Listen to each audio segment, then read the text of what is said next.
12 dreams for the Red Queen under crown of stone. 8 voracious beasts born from 8 restless nights. 4 nails piercing the flesh of the sinner. 1 prayer for the summoned, called by this song. 'Tis perhaps the countdown to oblivion for the once proud city of London. 'Tis perchance her inhabitants' last dance alone to face death and pestilence. Confronted by the eerie and unknown, mortals became desperate for answers. A flock's flight makes for an omen, the falling of a star a dire presage. Turning to priests for interpretation when there was no reason to be found. When religion failed, men turned to science. I saw them build such vain cities, crafting machines made for endless war. New questions flourished as old answers withered. What is darkness but lurking sun? What is wall but enslaved stone? What is glass but tortured sand? What is song but a call to arms? What is hate but jilted love? What is life but death pending?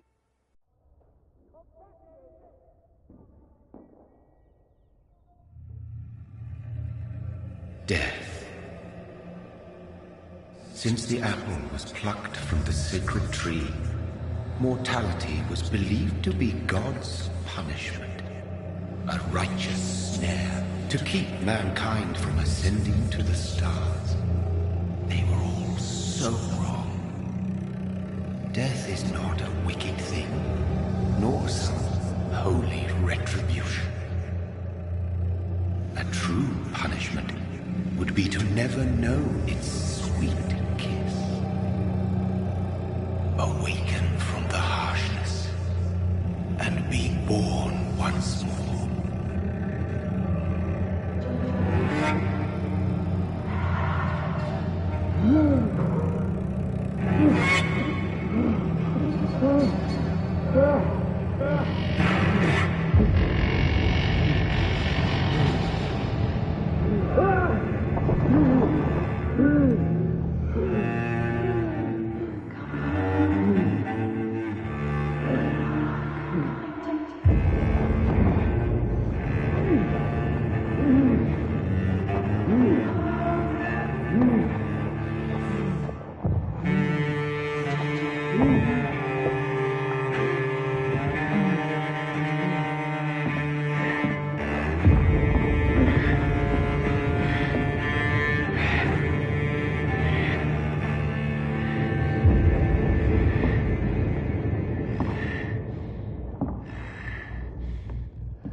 Mary! Oh, no! Mary!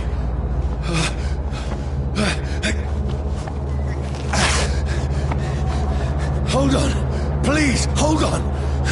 Oh, God. Oh, no. Mary! Mary! No.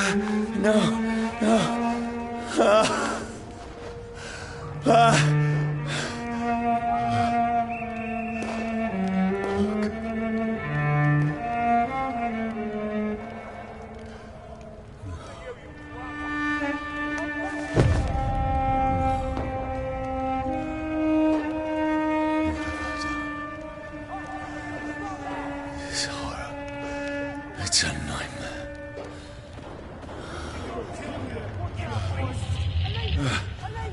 No! Please, a moment, let me explain!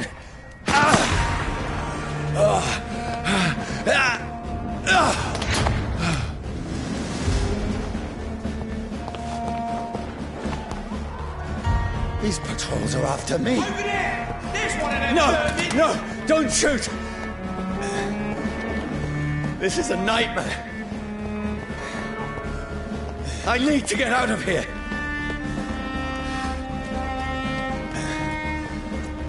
This can't be happening. There's one of those vermin! No! Please! Stop! I mean you no harm.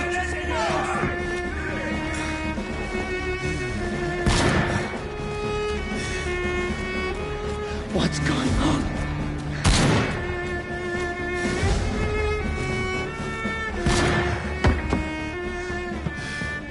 Oh, Mary. What have I done? What's all this about? Shit, where'd it go? Now, I can defend myself. Tricky bastards! Kill the thing! Who are you? Stay back! Sorry, but you left me no choice.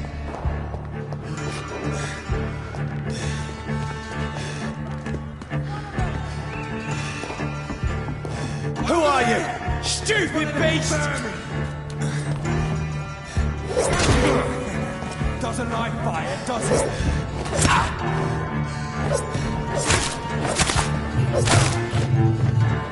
Sorry.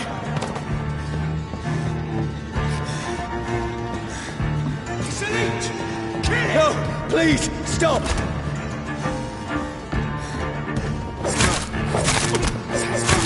Who are you? Bloody leech! What do you want?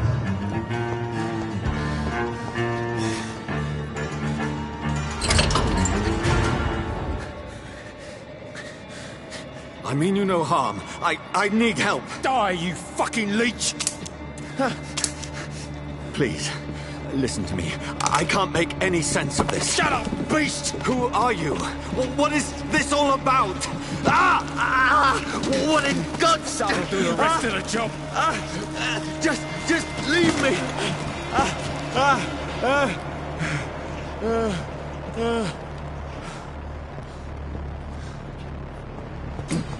The sun. It feels like it's burning me to the bone. I need to find somewhere to hide. Right now! Let me go!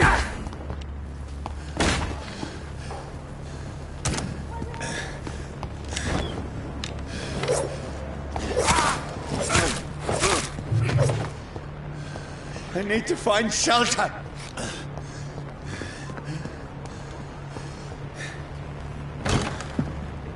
Is anybody there? What is this place?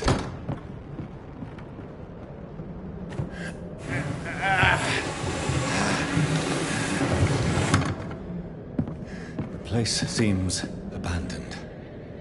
I should be safe enough here.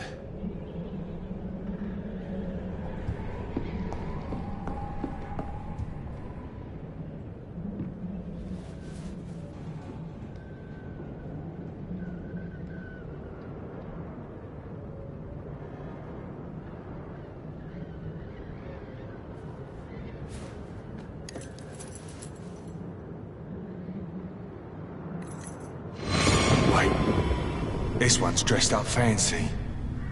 Let's run through his pockets. Picking the dead's pockets? Are you serious? I've still a rent to pay. He's got no more responsibilities. What's this? Gold watch. Beautiful it is. We fancy it and share the takings.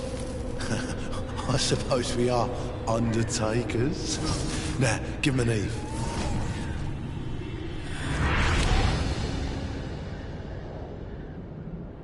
That's impossible.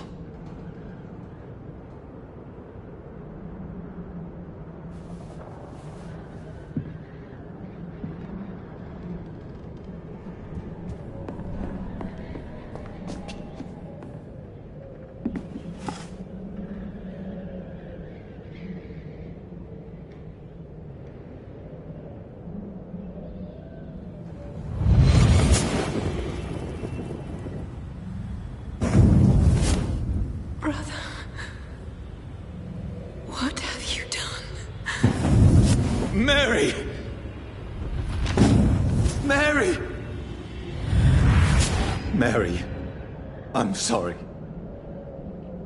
Whoever did this to us, I will find them.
Johnny, this one's lost. We need to leave. And now! No! There's time. I can save him. That's the enemy coming! The orders are to evacuate the hospital! Done. He'll live. And now what? We fight. Killing is a hell of a lot easier than healing.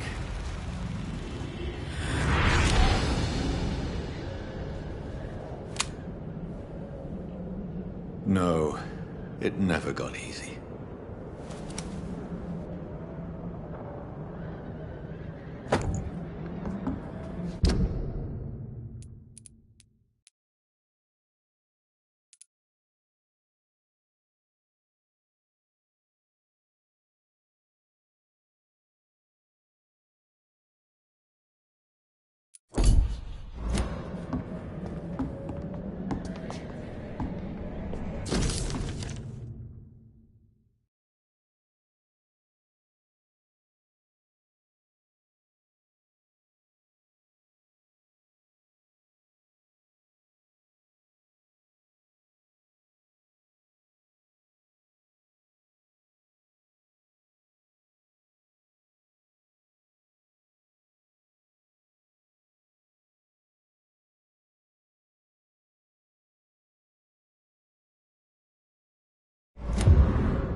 This makes no sense.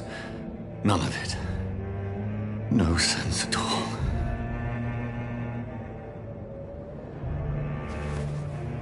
It's a nightmare. That's it.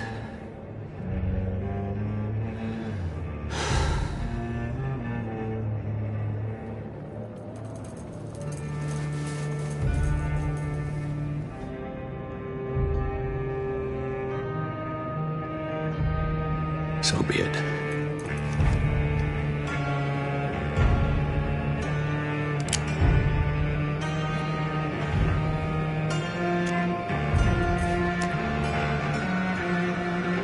Rational thinking only.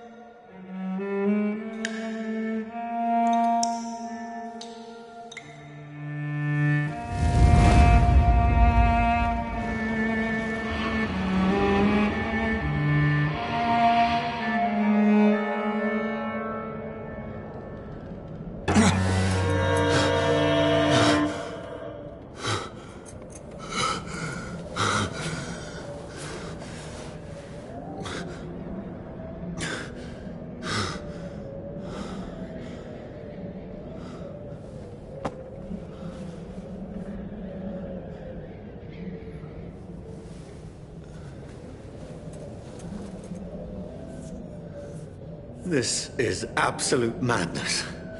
I've lost touch with the real. Madness it is. As mad as the moon. Obtains blinding sunlight into a glowing red flesh.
Voice in my head.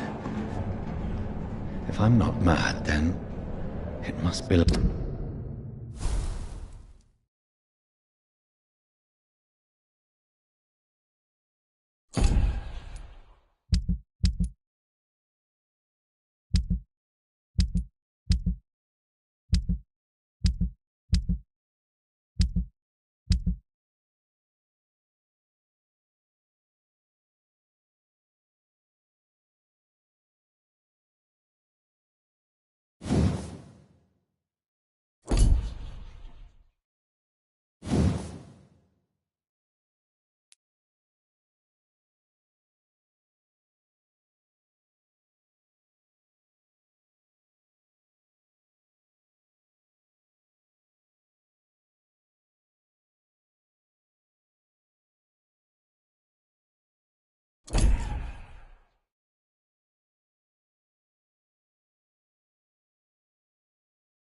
belong to the one who made me what I am.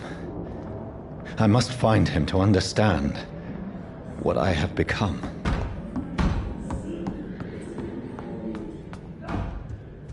Where is it?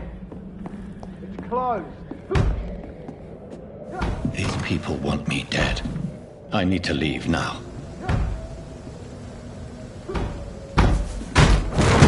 Here's the leech. Here!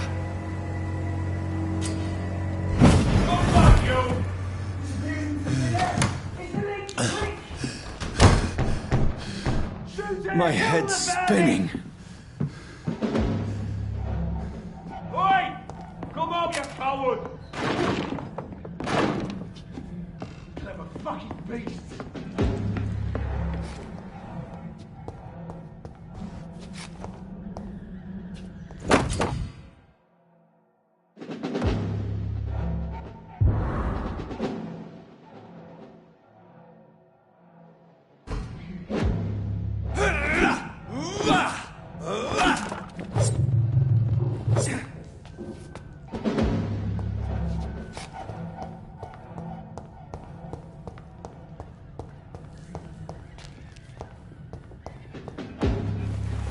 I'm still in Southwark. I must reach the West End. Over there! Go back home.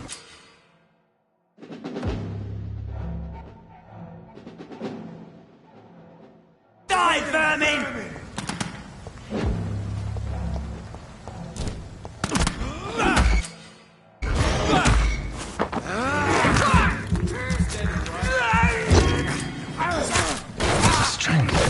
A strength I never knew I had. This one stinks already. Get your weapons ready! We found one! This shouldn't be possible.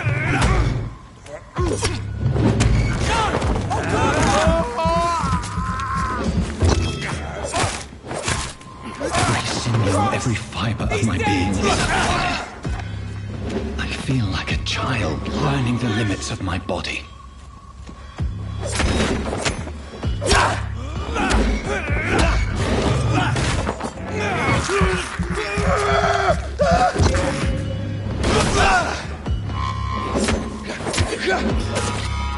My strength, my reflexes. I'm not human anymore.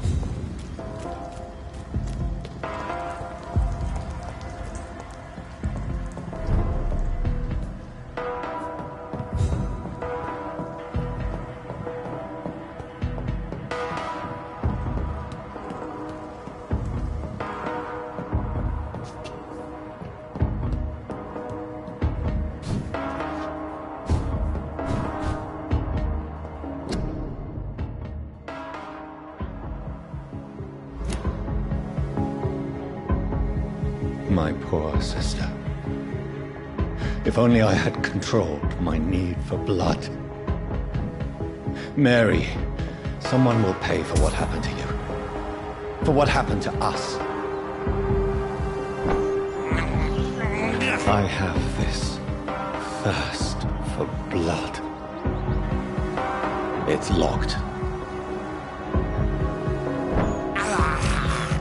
I can't believe I'm doing this.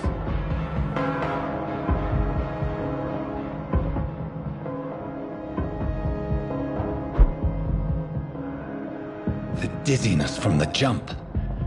I can now control it.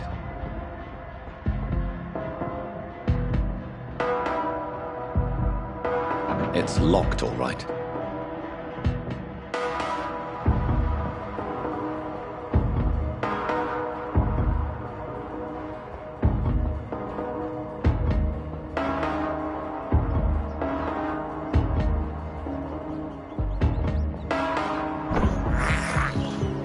I have this thirst for blood.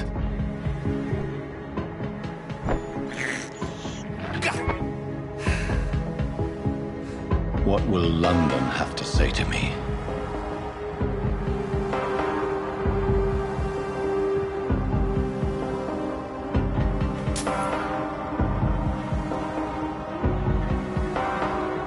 I've so many questions unanswered.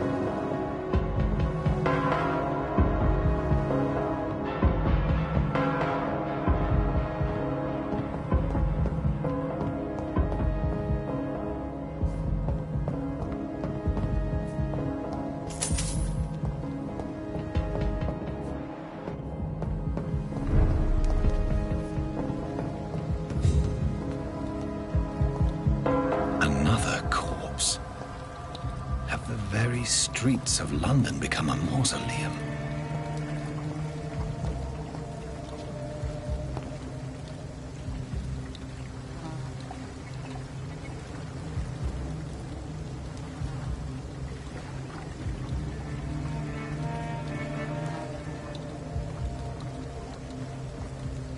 The man has been drained of all blood, but I can still smell the scent of it.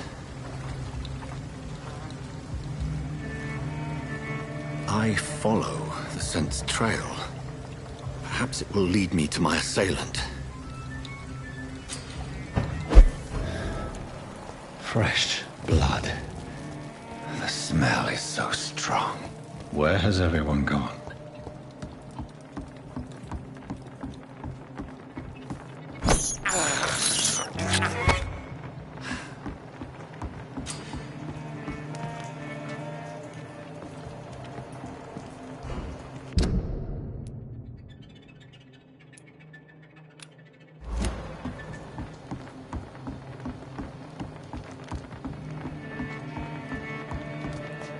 According to the blood patterns, that's where the victim was attacked. So that must be the killer's trail.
At last, a little life. I think drink no longer stirs. Welcome, sir, to the Turquoise Turtle.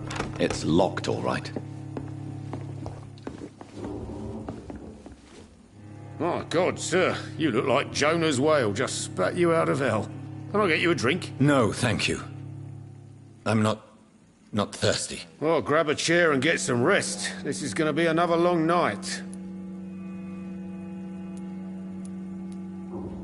Why is it going to be a long night? You must be new around here.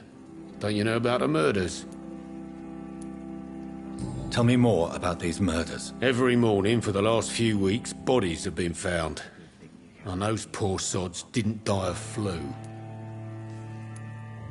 Do the police have any leads on a suspect? Even before the outbreak, coppers never came round here.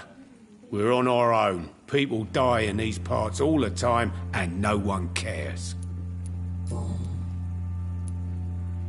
Where am I? Where is this place? You're at my bar, sir, the Turquoise Turtle. The last ray of light in this dangerous part of town. Aren't you scared? Scared of what? All the bad shit happens out on the foggy streets. And I never go outside. So you're open all night? Yep. Figured people might need a place to rest in these dark times. I'm looking for someone who might have passed through here recently. Wondered if you might help. It's been quiet tonight.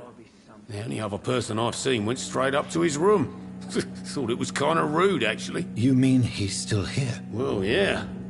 He paid for the entire week. How long has he been here? He rented the room a few days ago and didn't say when he'd leave. Who is this man? What does he look like? Well, like a gentleman, I guess. Well-dressed, quite polite. A professor or something fancy like that. Always writing, reading notes. I need to meet this man. I have questions. Just climb the stairs and knock on the first door. I heard him open his window, so I guess he's still awake. And, Yes? no funny business, you hear me? This is a respectable establishment. Good evening, sir. I wondered if I could ask for your help. Wow, you look like you need a drink. Yes. I apologize for my outfit. It's been a long night. Been there, seen that. Don't worry, things can only get worse. Has anybody entered the bar recently? Can't say. Sorry. I spent the night making love to that gorgeous bottle, see? This is important, sir. Are you sure no one has come in here in the last few hours? I don't know and I don't care. This is a free country. People still have the right to come and go, don't they? What's going on around here? It's like everybody is hiding. You must be new here. Have you not heard about the murders? Everybody fears the return of the sewer dog. Who is this sewer dog? It's the local bogeyman. Convenient answer for every crime that happened for decades. You murdered someone, blame the sewer dog, eh? You make it sound like it's a fairy tale. People will always believe in monsters. It's easier than accepting their own darkness. We can all be monsters. I'll leave you to your bottle then. I think I'm losing my mind. I should just run as... Hello, sir. Are you all right? Is there any way I can help you? I don't know. Maybe you could just talk to me. Maybe you prefer to speak with Tom, then. He's more agreeable talking to strangers. I just want to talk. I didn't mean to scare you. I'm not afraid, sir. It's just I've other customers to take care of. I only see one customer. Oh. Well, yeah, of course. I mean, I best check on them.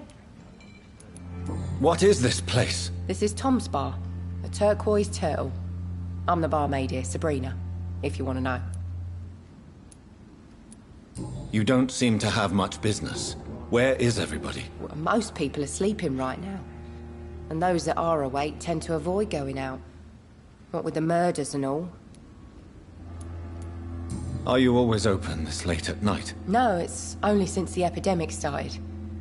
Tom thought that people may need a safe place to stay. What's going on around here? Where is everyone? Too many dead, sir. First the epidemic, and now all these terrible murders. The murders? What can you say about them? Bodies found in the streets every morning. Drained of blood. It's just horrible. Some say the sewer dog is back. The sewer dog? What's that? No one knows. People have always disappeared around these parts. The ancients say it's the sewer dog coming out to feed. But now he's killing in the streets. What have you heard about the epidemic? There's a Spanish flu. Yeah. Killed so many last summer. Thought we'd seen the last of it. Dozens dying every week. Are the authorities doing anything? Nothing. There are so many quarantine zones in London now. It's gotten really hard to travel across town. I'll leave then. Thank you.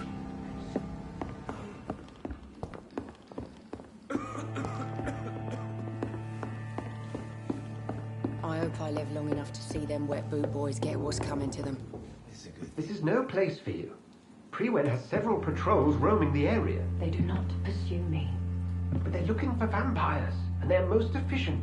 They'll not relent until the killer has been identified. I have a common objective, but I require... I think someone is eavesdropping. Are you certain? You might as well come in, whoever you are. Slowly, vampire! Who are you? I mean you no harm. Saith the vampire. Present yourself! I need a word.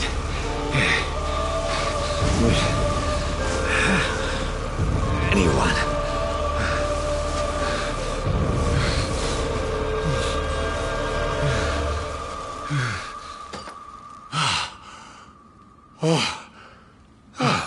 Well, that's something I can do for you.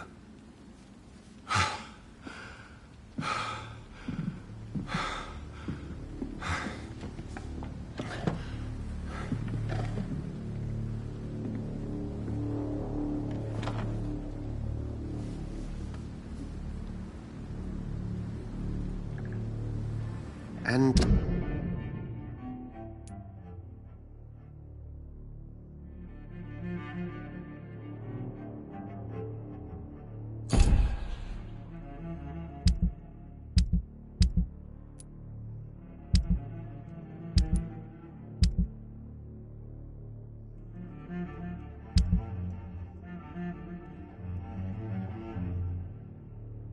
who might you be? Tell me, who are you? First, tell me what you want. Then I may tell you. That's none of your concern. Sir, you have entered my room in the middle of the night, pale as a corpse and shaking like a tree. So please, indulge me. Someone is molesting people. In fact, killing them. Biting them. The calling card of a vampire. Like you.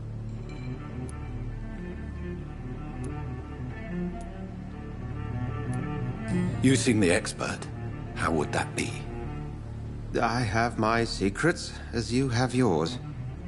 Then if you are not a vampire, who or what are you? Dr. Edgar Swansea of the Brotherhood of St. Paul.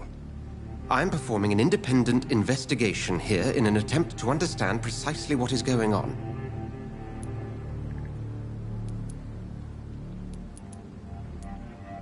What have you uncovered concerning the murders? It started a few nights ago. Rumors of violent murders. The docs have always been, shall we say, somewhat unsavory. But this is different. How different? A vampire is at work here. Famished. Reckless. It must be brought to ground, and quickly. I heard another voice, that of a woman. Who were you talking to? Ridiculous. I've no idea what you're talking about. Something tells me not to trust you. Then the feeling is mutual. And what exactly is this Brotherhood? Sir, if the name is not familiar to you, then we shall discuss it another time. Then help me find the culprit. I may. If you'll first tell me why you opened this door. I followed a trail. The scent of blood from a recent victim. It led me here. You thought I was your aggressor. That explains a great deal. We're both chasing the same shadow.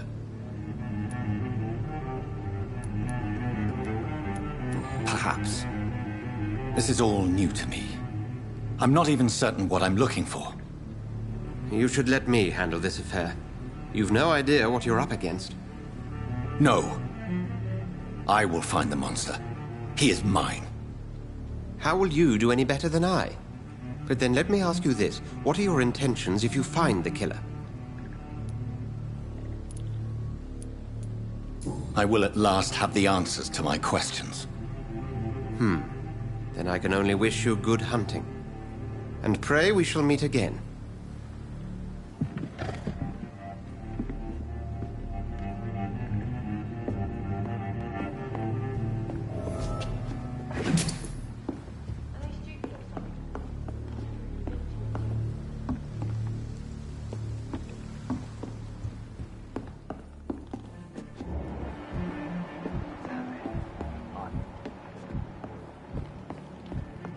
If Swansea is not my attacker, it means somebody else came here tonight.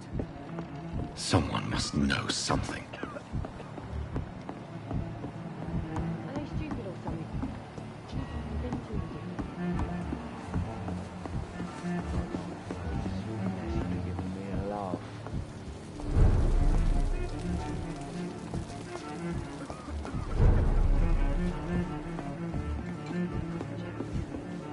He didn't deserve this.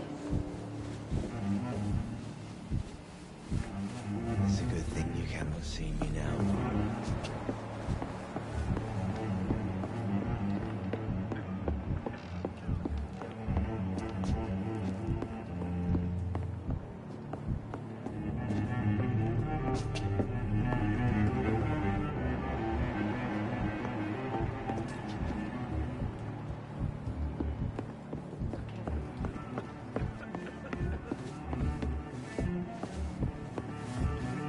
Damn it.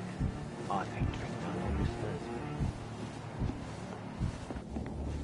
me. Evening, sir.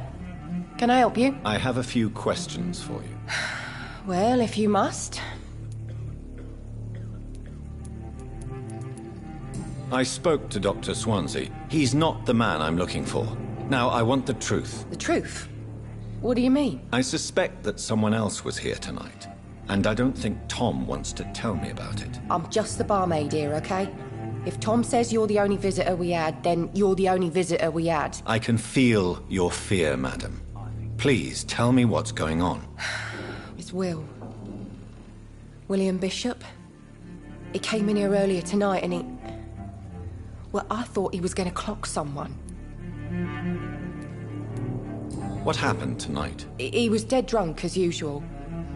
But my God, his eyes. His face. He must have caught something awful. He shouted and cried. It was terrible. Why are you so afraid? I mean, his skin. His hands. I scrubbed every glass and every chair that he touched. God, I hope it's not contagious. Tell me about this William Bishop. Will was a sailor who worked at the canning factory before he lost that job. A nice bloke, really. He's never been violent. Until tonight. Why keep it a secret? Why not tell me about it? Tom's nothing if not loyal. After Will lost his job, he offered him one ear. They used to be good mates. But recently, well... Will started to get very aggressive. I see. Thank you for your candor. I'll be sure to talk to Tom.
see me now, Mum.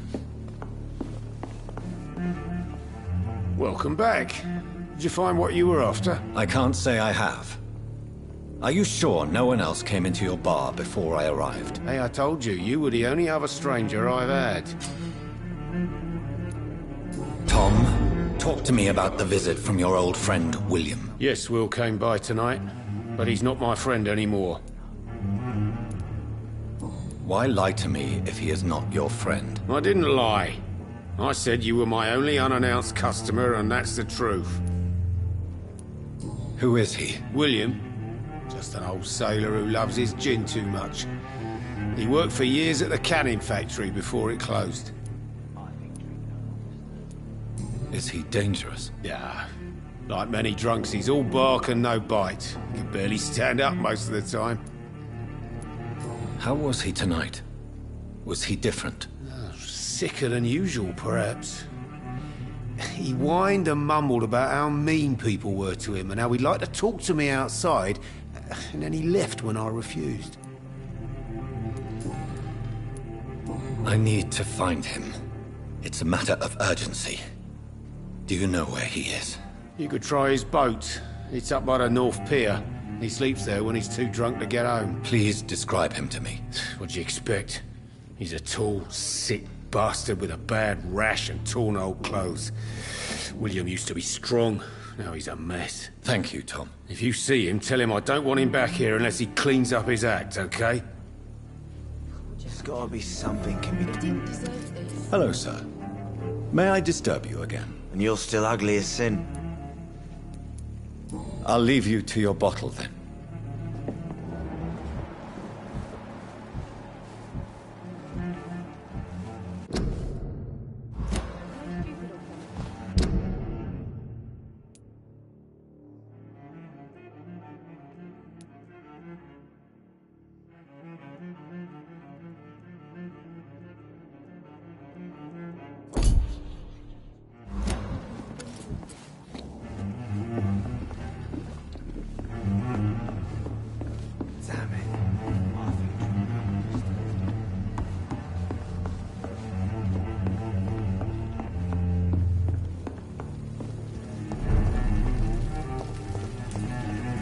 I will get to the bottom of this intrigue. What's been done to me, to this city.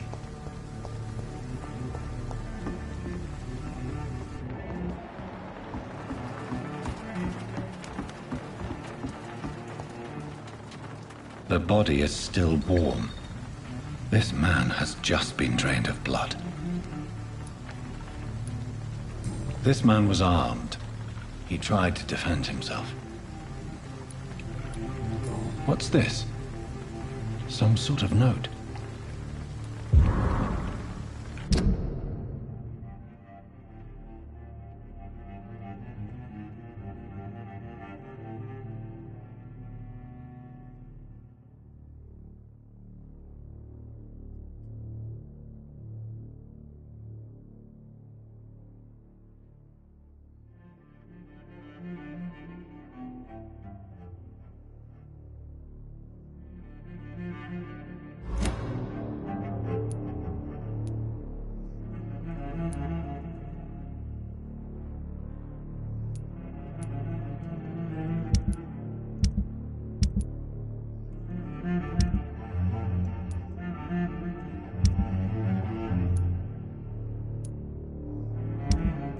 These men, this corpse has been dried of its blood, just like the previous victim.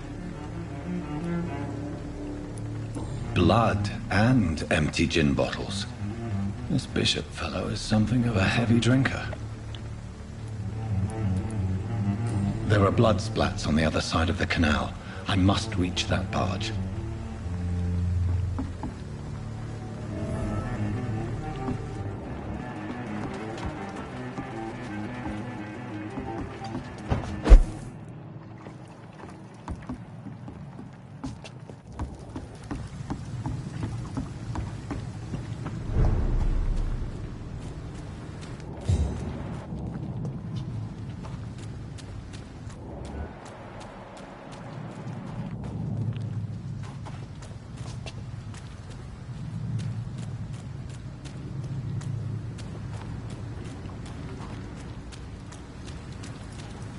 It's locked.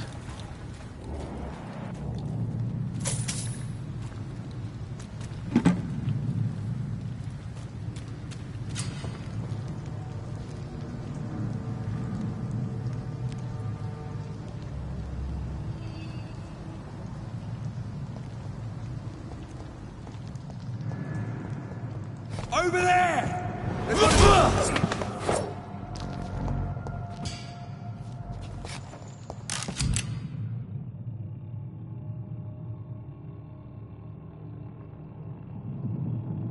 Ammunition crate.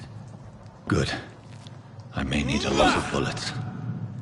I feel like I'm back on the front line again. I cannot enter.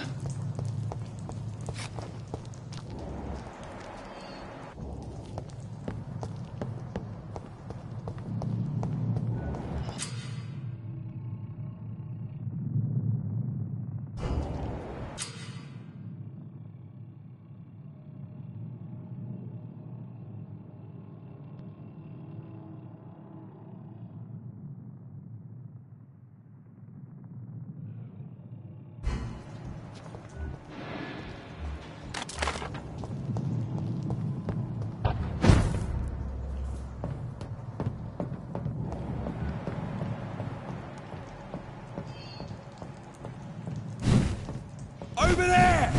There's one of them!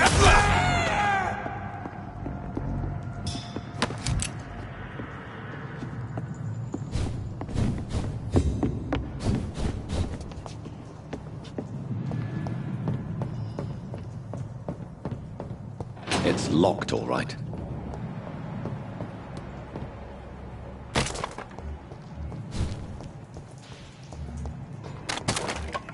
Step away, sir. Burn it, boys!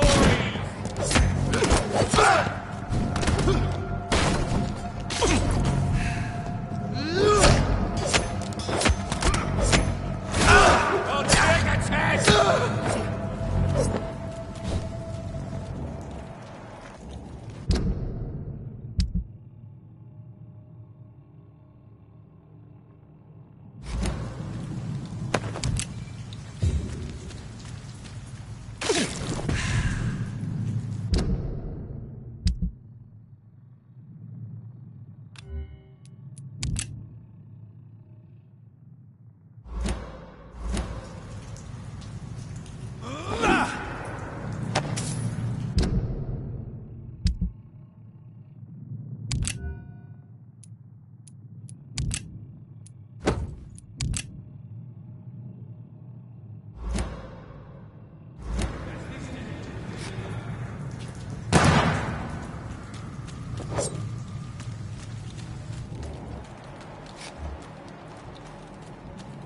It's a leech!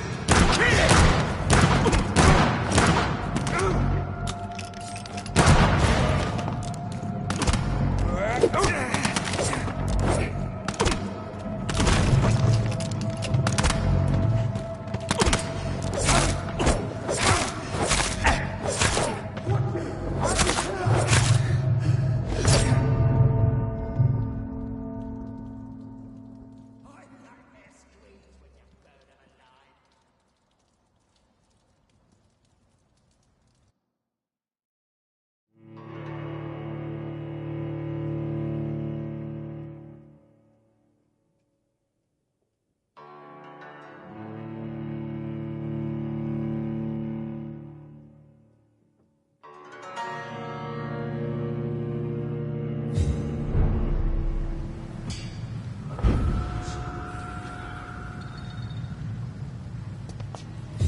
Over there!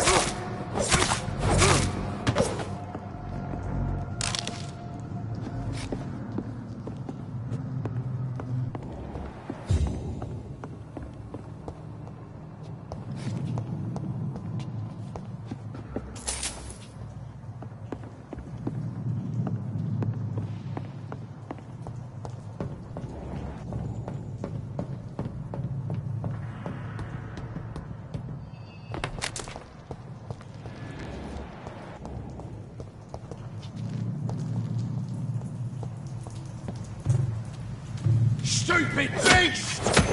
Look at it!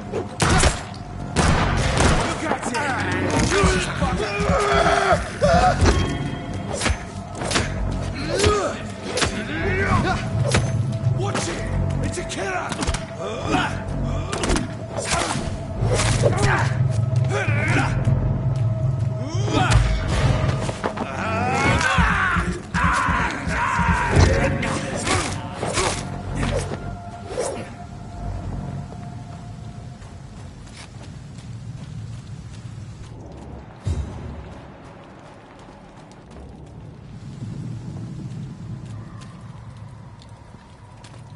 Look lively! It's on to us!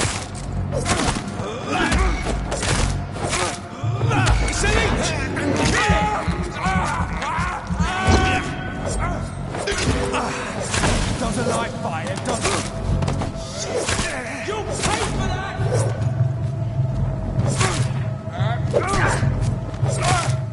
Fuck, it's fast!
Fresh blood. The whole building reeks of it. The scent is so strong it makes me dizzy.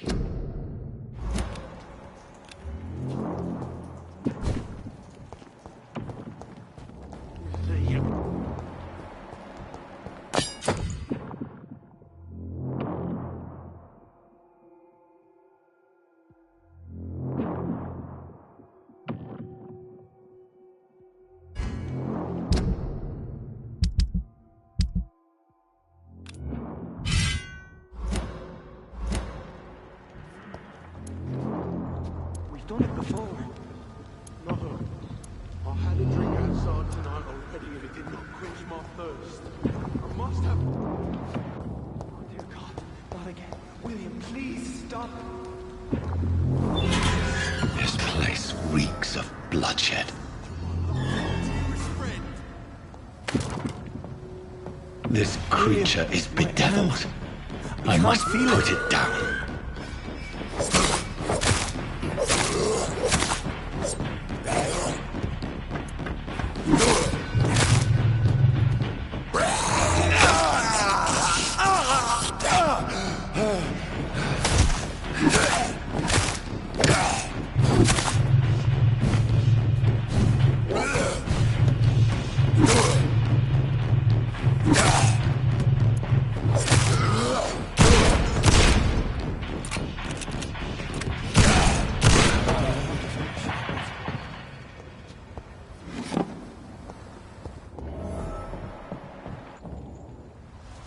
William was an honorable man. I could have saved him. Mr. Hampton, are you in there? I knew him well, another lost soul, a kindred spirit. Sir, listen to the sound of my voice. I'm a doctor. You're suffering from shock. I must return to my flock. They'll stray without me.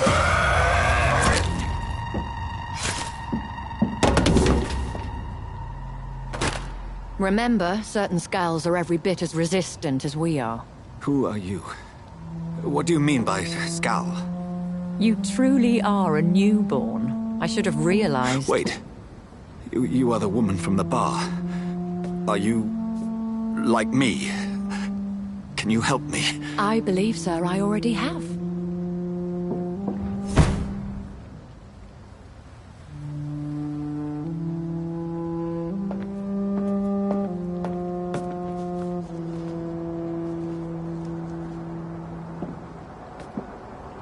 By George and the Saints, you've solved the mystery of these terrible murders. Patience, good fellows, I've come to offer help. Just give me a moment to secure my boat. We can leave this awful place. William was not the evil man they claimed. He was just taken by the thirst. He needed his drink. This man requires medical attention. We'll see he gets to the nearest hospital. No, please, I must tend to my fold. My flock needs me. Yes, sir. Go with the good Dr. Swansea. He's resourceful, and I'm sure he'll take good care of you. You'd best come as well. The sun is soon to rise, and you'll need a place to rest. I just need a moment. If I can learn something about what has happened to William, I'll be a step closer to understanding what happened to me.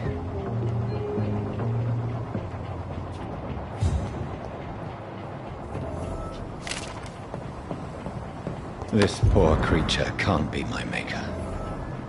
Could it be some...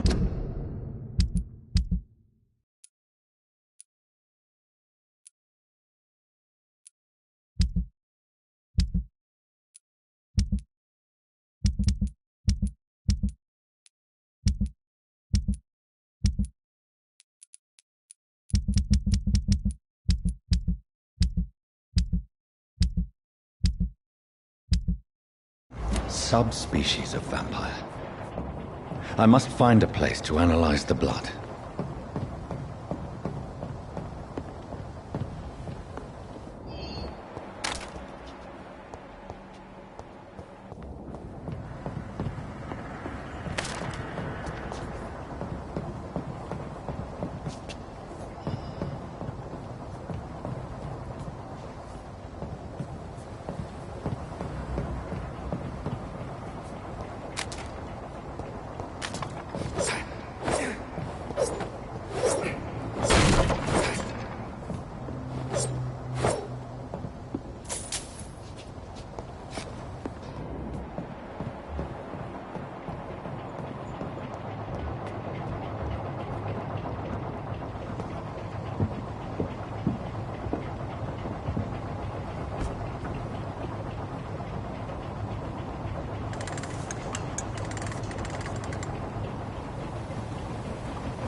Where are we headed?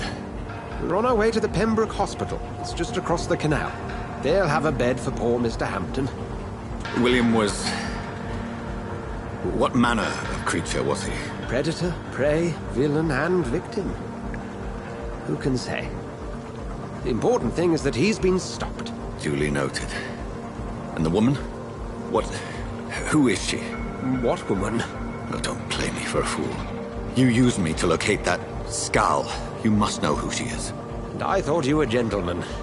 You shouldn't talk about a lady behind her back, but I will tell you she values her privacy. Were London as peaceful as she appears from the middle of the canal? If only that were the reality of the situation. To be honest, I've always tried to avoid this part of town. Pembroke Hospital is the last bastion between the rest of London and the epidemic. The flu has decimated the East End and the war still rages. Welcome to the front lines of a plague. This is where you work, Dr. Swansea? I am the administrator of Pembroke Hospital. I thought you were here in service of your mysterious order, the Brotherhood of... Of St. Paul's Stole, yes. But first and foremost, I'm a man of science. A physician, like yourself, Dr. Reed. How do you know who I am? No need for modesty. You are Dr. Jonathan Reed, a surgeon of some caliber and renown, if I'm not mistaken. You are correct, sir. I knew it! I had my suspicions. But when you took the blood sample from the corpse of poor William, I was certain. Dr. Reed. Marvelous. Have we met? I attended 3 of your seminars before the war. I have the utmost admiration for your research. And what a turn of fate. England's most esteemed blood specialist returns to London a vampire. That word, again. From a so-called man of science. I understand. Traditionally, the role of science is to refute myth, but when myth walks among us, the Brotherhood of St. Paul has dedicated its purpose to their study. There's so much for you to learn. Of that, you are right. Well, then let me be blunt. Join my staff at Pembroke Hospital. As a physician. I suspect you'll not find a better post of employment to contemplate your predicament. This is sudden. I was returning home to see my sickly mother.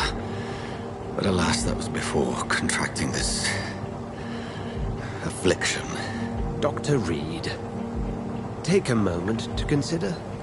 The post would be for the night shift, providing a good explanation for your absence during daylight hours.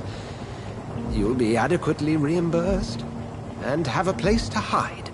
I even had the forethought to bring some clean clothes. So, what do you say? It seems I have little choice, but yours is a generous offer, so I thank you. Brilliant!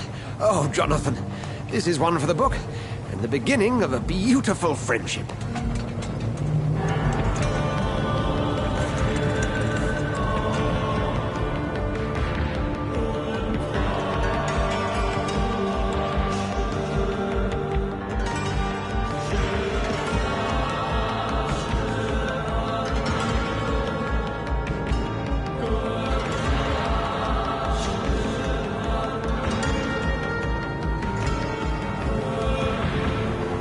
Dr. Swansea, thank goodness. I was beginning to be concerned. Worry no more, Nurse Crane, for I bring good news. Oh, Doctor, what a night. We lost 2 more patients. Nurse Scow said she couldn't take it anymore and resigned.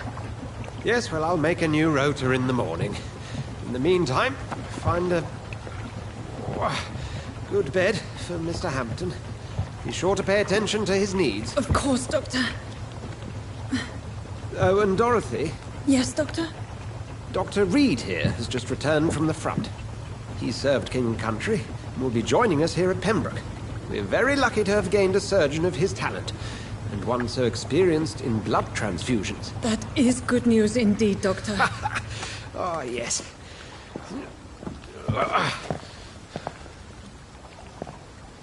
Here at Pembroke, it's not what we have, but what we haven't. It's only thanks to Nurse Crane and the staff that our ship doesn't sink. If you have any questions, just ask her. Duly noted. Thank you. Your assistance is required, Dr. Swansea, immediately. Welcome aboard, Jonathan. We'll catch up after my rounds. I'm coming, Nurse Crane. I'm coming.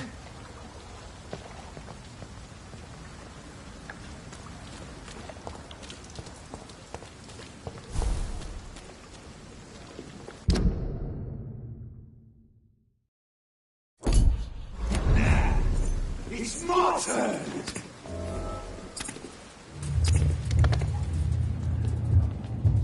Rotten or pristine, each heart contains the seeds of life. Drink at this river, dry it all.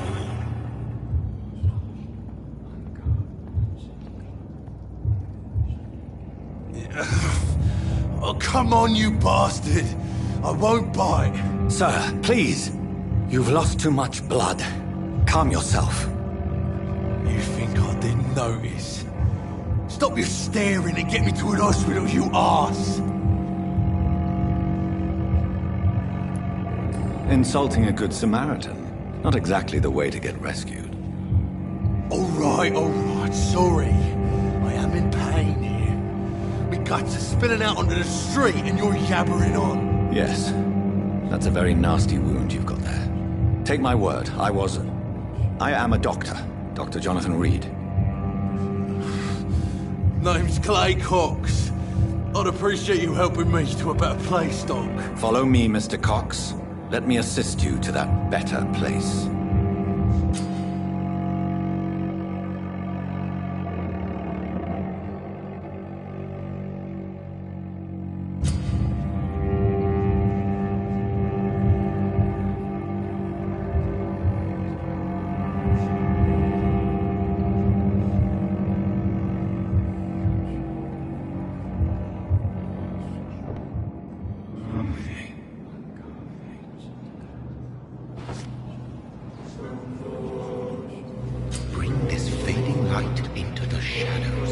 Dance with him the dance of life and death.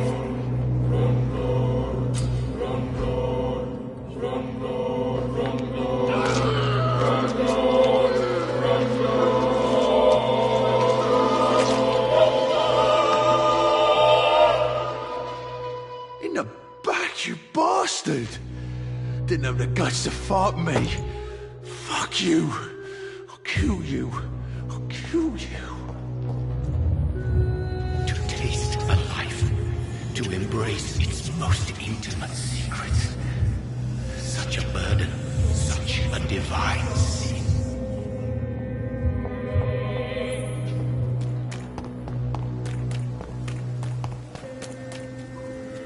It's locked.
It's locked, all right.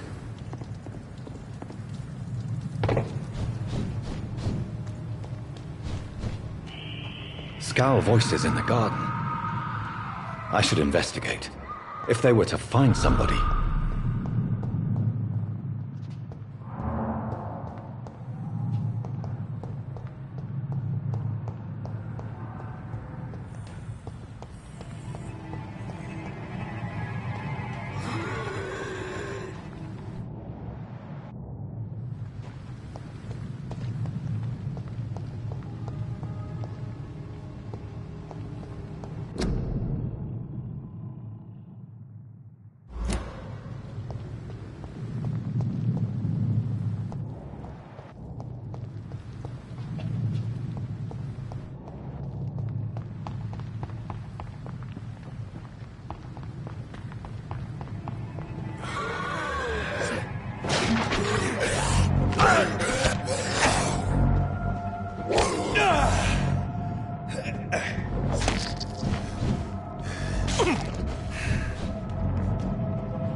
It's locked.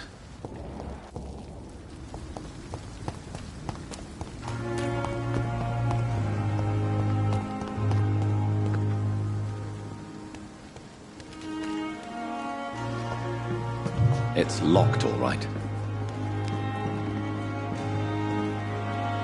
Good evening. I'm Dr. Reed. Always a pleasure to meet a colleague, sir. Especially when he was supposedly dead. A colleague? Are you a doctor too? Not anymore, sir. I used to be Dr. Rakesh Jadana. Now, I'm just Mr. Jadana, pawnbroker and humble guardian of this morgue. What do you mean, you used to be a doctor? Was your license revoked? No, sir. It is just that I like to be precise. I run a little pawn shop while taking care of the dead. But I used to be a real doctor. Please show me what you have to sell. Of course. It's just trinkets and curios, really. But I'm sure they can be useful.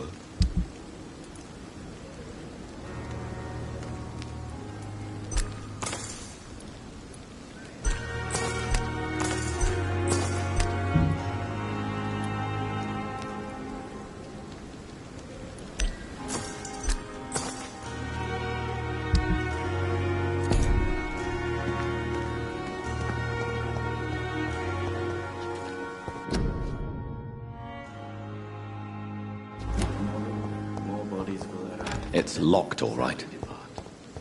I'm managing a train.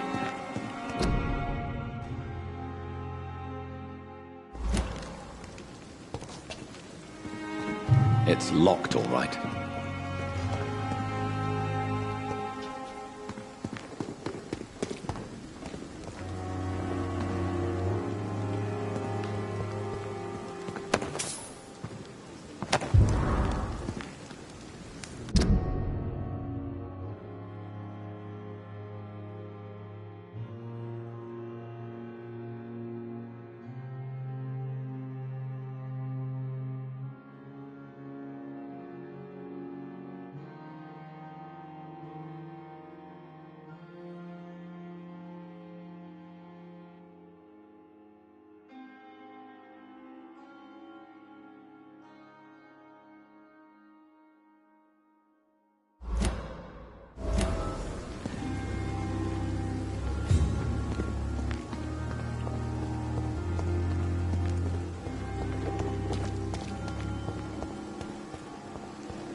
Doctor, where have you been? I've little time to play hide-and-seek with new staff members, no matter how illustrious they may be. I apologize, nurse. I needed some time to myself. This has been the longest and strangest night of my life. You delivered poor Mr. Hampton from a terrible fate. The means to that end should be of little concern, Doctor. Thank you, nurse. What can I do for you? Dr. Swansea insisted we provide you a quiet office. You'll find it on the second floor with your name on the door. Thank you. Nurse Crane, isn't it? Yes, Dorothy Crane. Welcome to Pembroke Hospital, Dr. Reed. Your office has been prepared. I would like to ask a few questions first. And Mr. Hampton, the patient we brought in, how does he fare? I gave him a sedative to help him sleep. Poor thing was in quite a state of shock. What kind of man is Dr. Swansea? Well, you accepted the job from him. I thought you would have known about your employer. Apologies, I've only just met him the once. This is sudden. I've only just returned to England. Dr. Swansea is a brilliant surgeon and the most compassionate physician. It's right to assume Dr. Swansea knows far more about me than I do about him. You'll get to know him soon enough, and better than me. The administrator has better things to do than mix with us.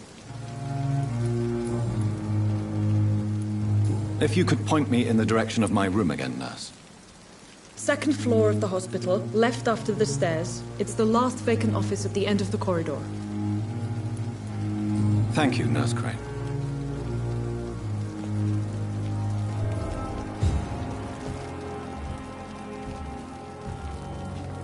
And I thought last summer's epidemic was difficult.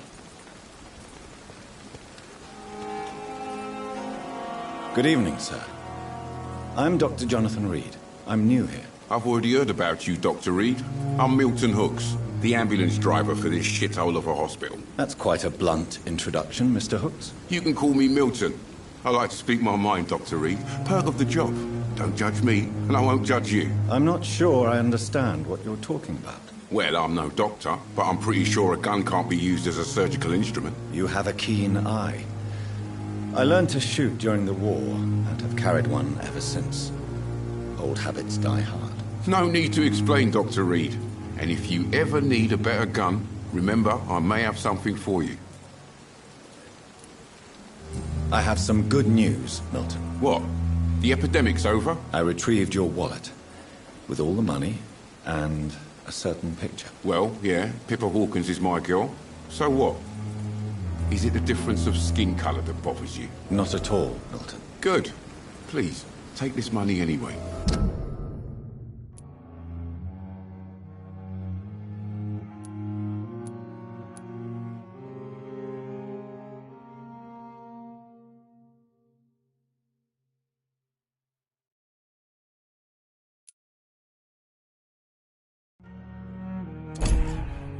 remind you to keep your mouth shut. Not everybody's as broad-minded as you, Dr. Reed. I'd like to see your goods. Wise choice, Dr. Reed. A reliable gun is what everybody needs these days.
Dr. Swansea is right. This place seems perfect to conduct my research.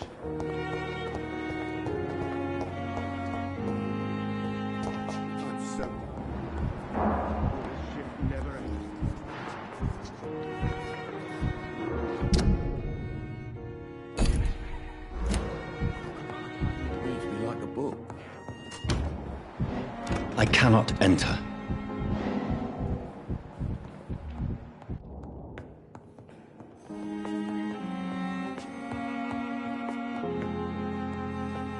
Good evening, sir.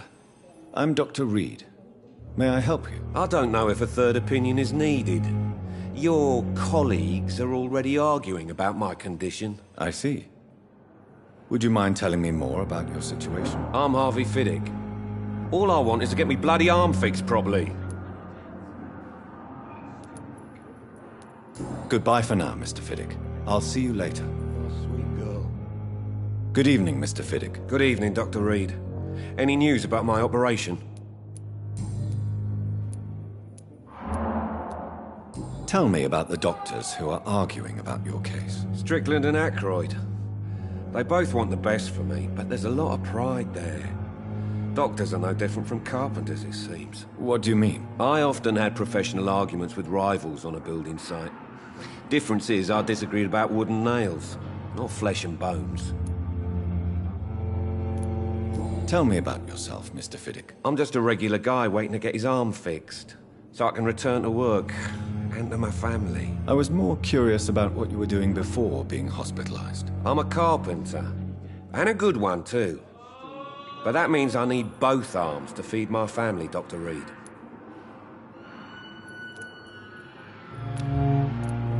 Are you satisfied with your treatment here? Well, it's clear that I've chosen a bad time to be injured.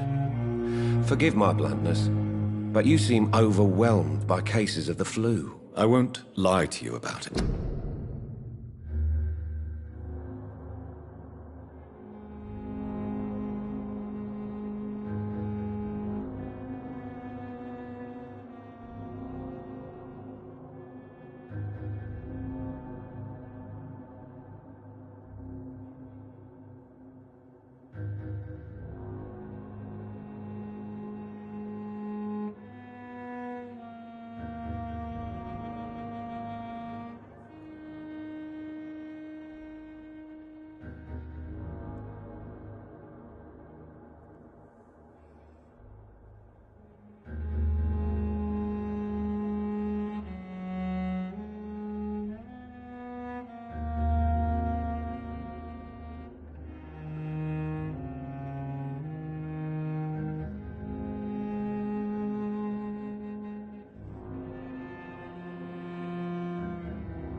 I'm afraid we are. Are you sure you don't want to operate yourself, Dr. Reed?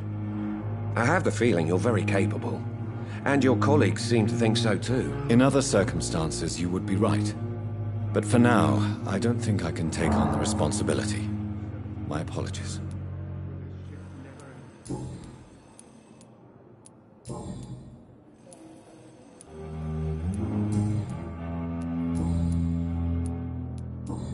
Goodbye for now, Mr. Fiddick. I'll see you later. I will not let you down, my boy. What can I do for you, Doctor? Thank you, Nurse Crane.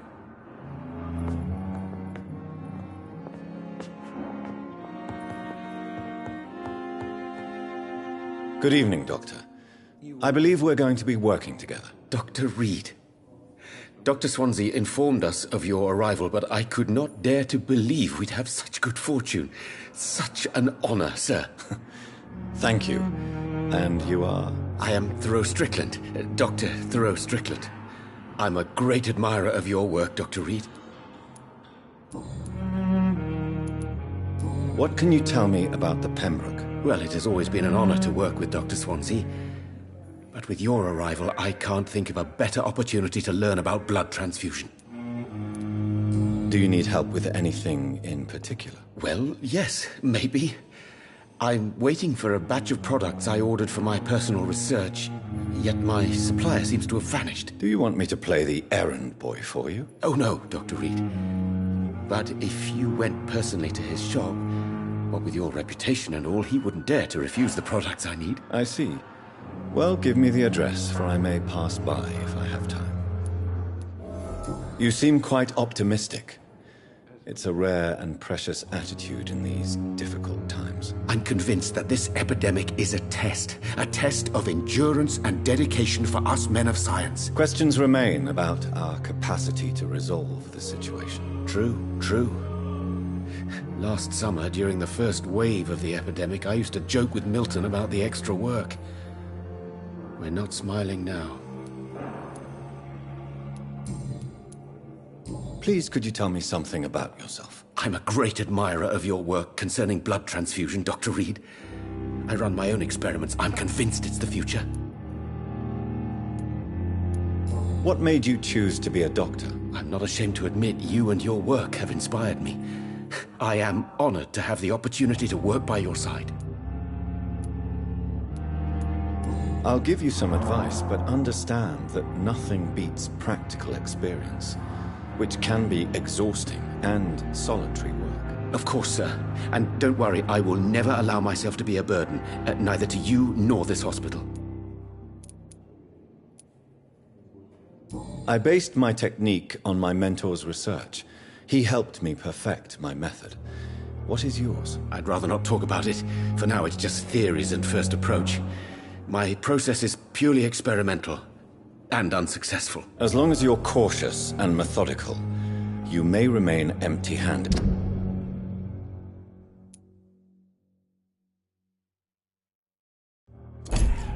But you won't fail. You're not the first one to warn me. But I am convinced knowledge is the main weapon against the ravages of this epidemic.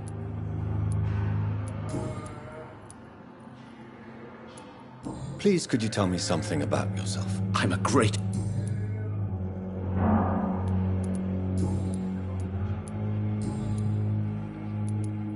Tell me more about your willingness to experiment with new medical techniques. Harvey Fiddick is a patient suffering from a severe injury that could cripple him if not treated correctly. I'm convinced your blood transfusion technique could help him. What is it you really want? To save him? Or to prove your point? Fair question. I want nothing but to save my patient, Dr. Reed. Especially since I know Mr. Fiddick's story. This personal involvement could also appear to be a lack of impartiality. You must know that a good surgeon must remain neutral. I agree. But that does not excuse Dr. Ackroyd's behavior. A man who did not even take time to converse with his patient. Do you think keeping his distance was a mistake? All I know is that I'm taking care of human beings with desires, hopes, and fears. Not some biological machine comprised of blood, bones, and flesh. Tell me Mr. Fiddick's story. Our first diagnosis was compromised because Mr. Fiddick lied to us about the real origin of his injury. He first claimed it was an accident. But why would he hide such crucial information from us? Because he is a proud father, ashamed of putting his children at risk because of his own negligence.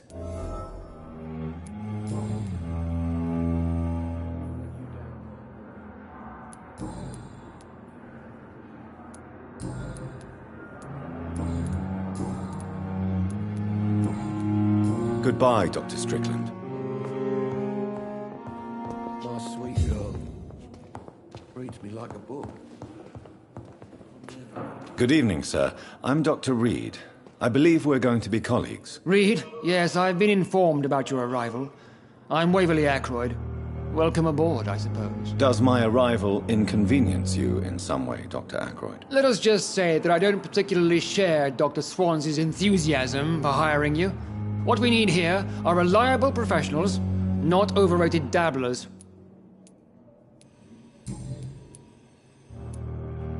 Since your tenure in this hospital is longer than mine, perhaps you can tell me more about this place. Let's just say I'm tired of the carelessness around me.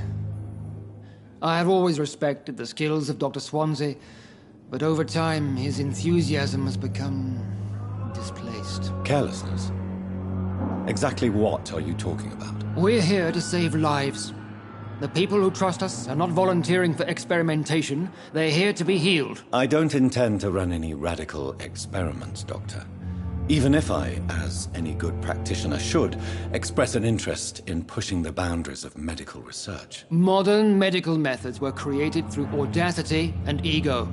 But there are rules in our line of work, and they're here to protect our patients. If you have a problem with me, Dr. Ackroyd, please feel free to tell me. Dr. Swansea has imposed your presence on this hospital without asking anyone's advice. The benefit of his position. But I don't agree with it. I know we've never met before, but I believe this hospital could use all the help it can get. You will agree with that, I'm sure. Oh, but I have heard about you, Dr. Reed. Of course, you can't say the same about me, since I have not wasted my time courting the press.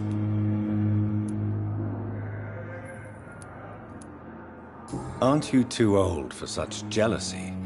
It really won't do you any good, you know. Don't be ridiculous, Dr. Reed. A simple glance is enough for me to know you have nothing for me to envy. Tell me, Waverly, what do you think of Dr. Strickland's enthusiasm for his experimental research? Strickland is playing with his patients' lives for pride and glory. Now that, sir, is unethical. Are you thinking about something in particular? Harvey Fiddick needs delicate surgery. I believe we should stick to the usual procedure, but my young colleague obviously disagrees. And are you not afraid that your rivalry with Strickland may be blinding you? Rivalry? I guess you could call it that. But I will never be childish enough to let my personal feelings affect my judgment. Why do you wish to lead this surgery? I strongly believe that Mr. Fiddick should not be butchered to test an unproven procedure.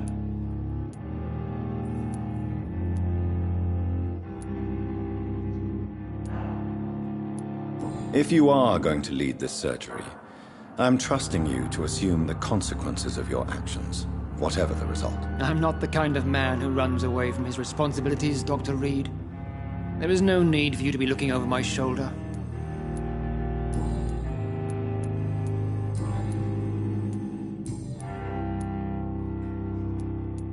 I don't know what you've heard about me, but I have already proved my value as a practitioner. I don't question your skills, Dr. Reed, but your motive. Is it money, fame, or are you truly dedicated? And what exactly is that supposed to mean? I served in the war just like you. But unlike you, I did not use the wounded to play the modern sorcerer. Be careful what you insinuate, Dr. Ackroyd. I only want you to admit you used those men to improve your theories. This is ridiculous. My blood transfusion technique saved many lives, and you know it. You see? That is exactly what I hate about people like you. You avoid this kind of accusation instead of facing reality. It seems you have bad memories of your military service. I refuse to see this industrial slaughter as scientific progress. War only reveals the worst in men. We can at least agree on something, Dr. Ackroyd.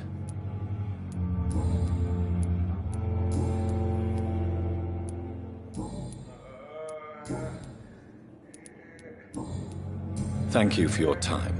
We'll talk later. Never could keep anything from her. Good evening, Mr. Fiddick. Good evening, Dr. Reed. Any news about my operation?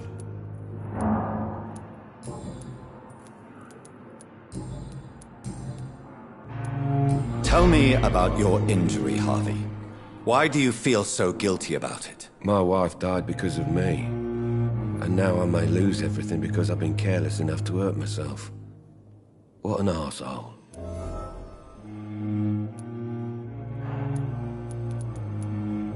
How could your job be responsible for your wife's death? I was working a double.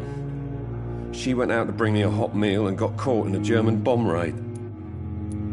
You can't hold yourself responsible for your injury, Mr. Fiddick. Unless you tried to hurt yourself. Of course I didn't hurt myself. But I can't work until my arm is fixed. My children need to eat, Doctor. Tell me more about the death of your wife, Harvey. 1915. I was in the army. Building workshops for the Royal Flying Corps.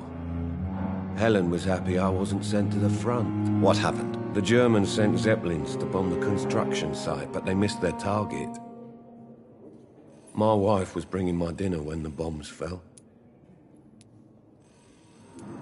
How are your children after losing their mother? They were smaller then. The only good thing about this is my Helen didn't bring them with her that night. I'm sorry for your loss. So many died during the bombings. I served in France and witnessed the carnage there. I would like to say that she didn't suffer. Truth is, I have no idea. I just know that I'm all that me kids have. Poor little bleeders.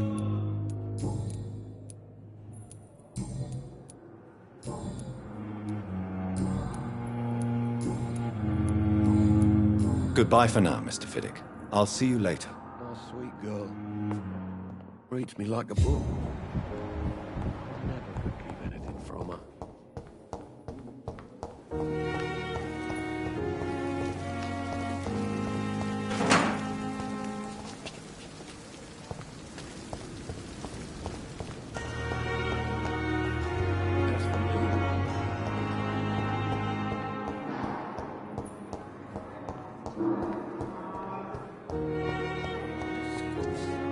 Good evening, nurse. Good evening, Doctor. I don't think we've been introduced yet. My name is Pippa Hawkins. And I'm Dr. Jonathan Reed. Dr. Swansea has recently offered me a position in this hospital. Well, it's a euphemism that your help will be appreciated, Doctor.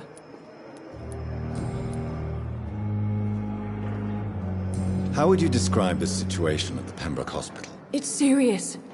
The flu is wreaking havoc amongst the staff and patients. We are running out of everything. Nurse Hawkins, the Spanish flu won't last forever. Even the Black Plague didn't kill everyone. I wish I could believe you. But what if this epidemic was worse? What if in the end, nobody was spared? You must get a hold of yourself, nurse. Sorry, I'm exhausted. No one has any idea when this epidemic will be over. How long have you been a nurse? Well, long enough to see that the epidemic is winning. And no matter how qualified you are, don't tell me you'll change that. You'd be surprised what dedication can achieve, Nurse Hawkins. In medicine, sometimes we're just a test result away from a miracle. Sorry, Doctor. I don't want to sound bitter, but I'm just too tired to give a pep talk like Nurse Brannigan. How is the Pembroke staff coping with the epidemic? Well, not well. Milton, the ambulance driver, is even more grumpy than usual, especially concerning doctors. Why does Milton dislike doctors? I don't know. Just ask him. But be warned, Milton is not the chatty type. Why is Milton grumpy on a daily basis? Is it just an act? Milton's not the kind of man who's bothered about a bad reputation, whether he deserved it or not.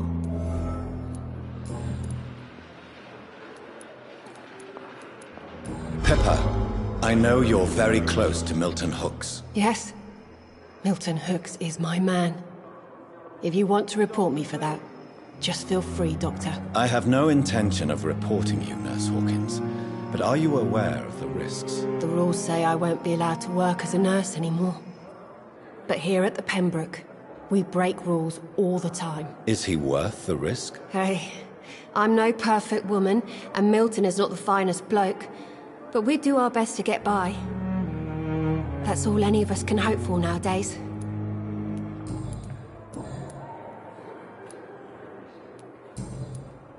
Goodbye, Nurse Hawkins.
It's locked, all right.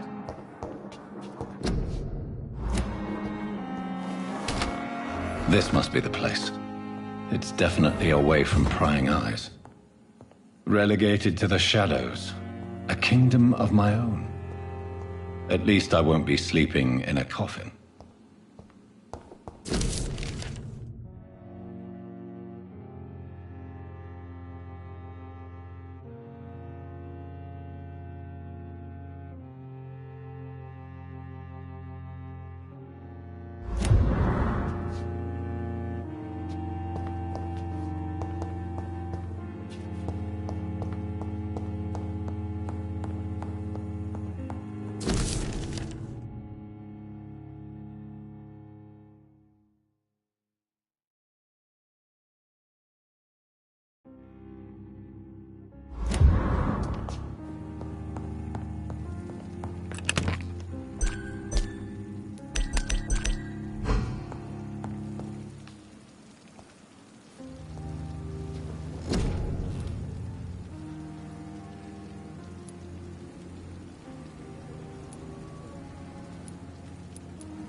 The flower's dying. It needs water.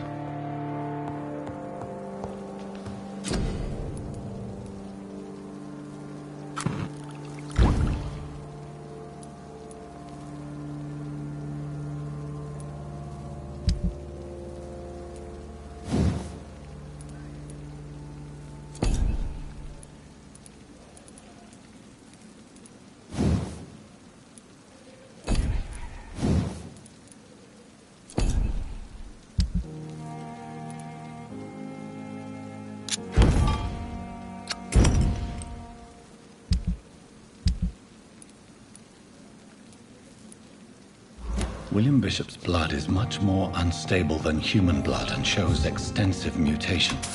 But this is not what happened to me. I must keep on searching. The sun is about to rise. I can feel it. I'll continue tomorrow night. I have so much time now.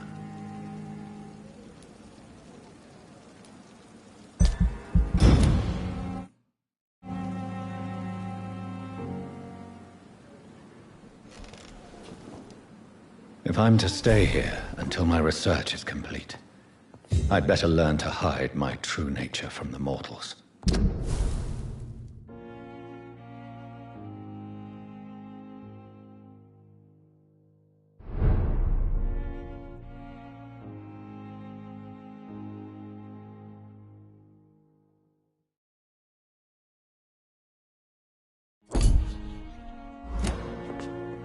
What about my thirst for blood?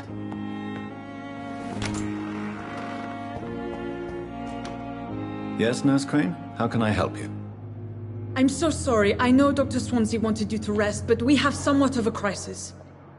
A crisis, you say? Our supply of antiseptics is nearly depleted. I was hoping there was another box up here, but...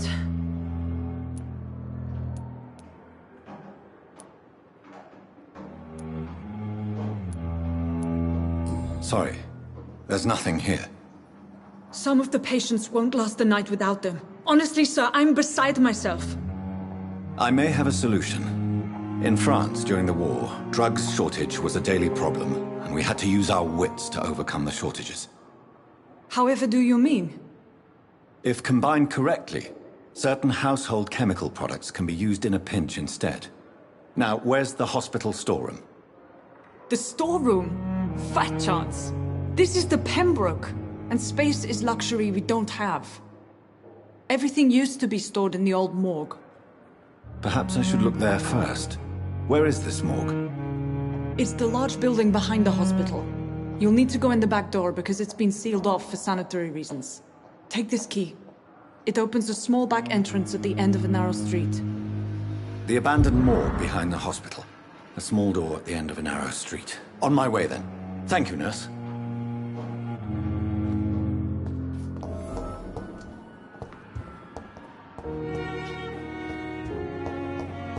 It's locked.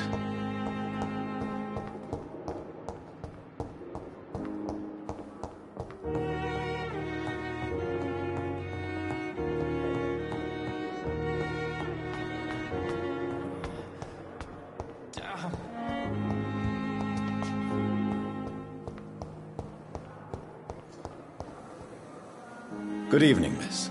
I'm Dr. Reed, the new surgeon at the Pembroke Hospital. And who are you? Your name has no meaning to me, mortal.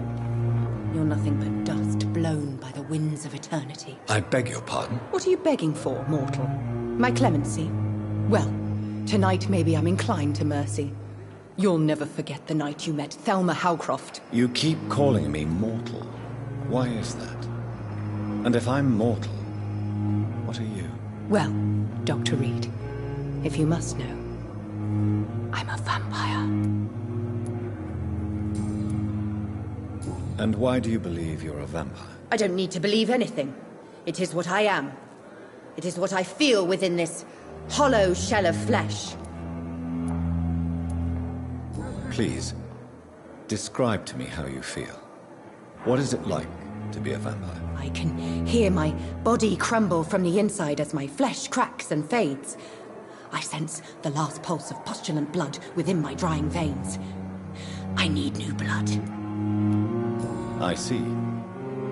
Have you ever heard of Cotard's syndrome, Miss Howcroft? Never. It's a mental illness discovered by a French neurologist named Jules Cotard. The affected patients are delusional. They believe that they are putrefying, that they are dead, a ghost or a ghoul, or in your case, a vampire. Delusional, you say? Oh, sad and petty mortal. You can't even begin to understand the concept of immortality. And you think it is I who am delusional. I'm assuming you must be a patient here. Am I right, Miss Howcroft? It's only a cover. To hide from my enemies. I can leave whenever I want. As a woman, a spirit, fog, or bat. Who are these enemies you mentioned? Can you describe them? I cannot say for sure.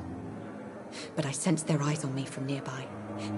I feel them watching me every time I visit the garden near the morgue. The staff here are not your enemy. They're here to help you, to care for you. I'm not speaking of the doctors in white. I'm speaking of the men and women who hunt me. For I am a vampire! I see. Don't worry. These people will not find you here.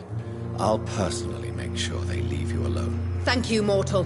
But do not interfere with them, for you are no match for those that hunt me.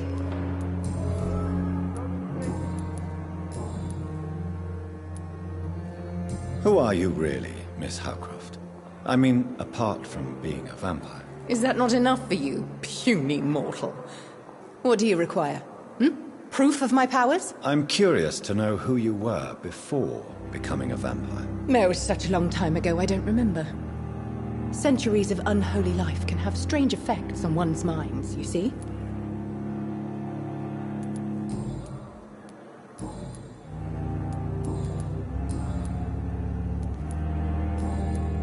I'll leave you, Mistress of the Dark, to your nocturnal activities.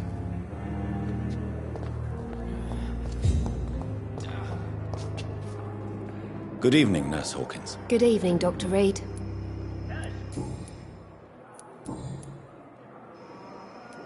Goodbye, Nurse Hawkins.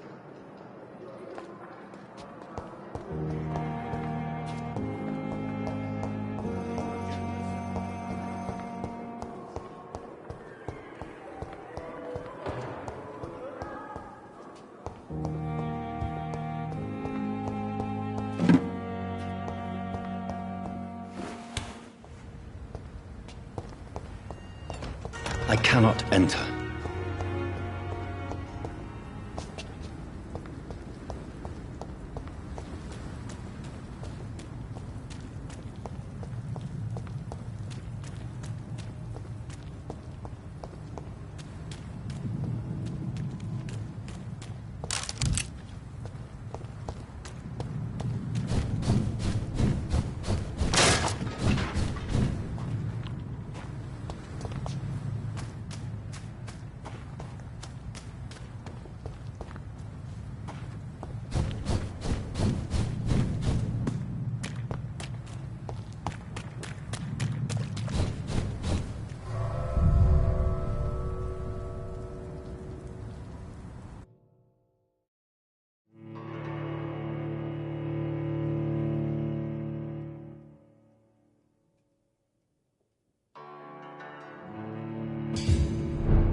It's locked.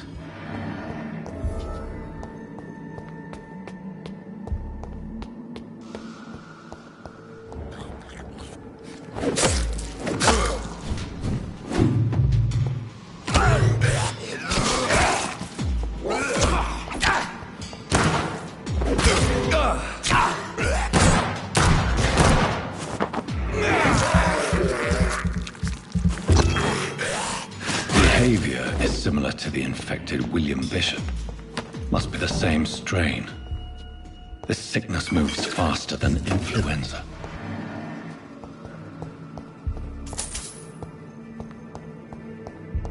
I cannot enter.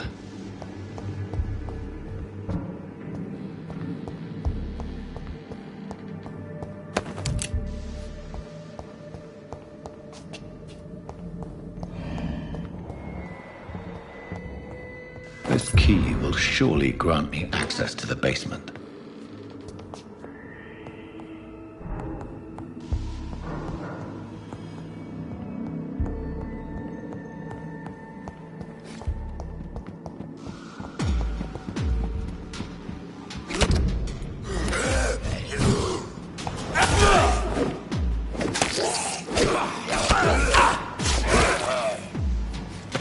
It's locked, all right.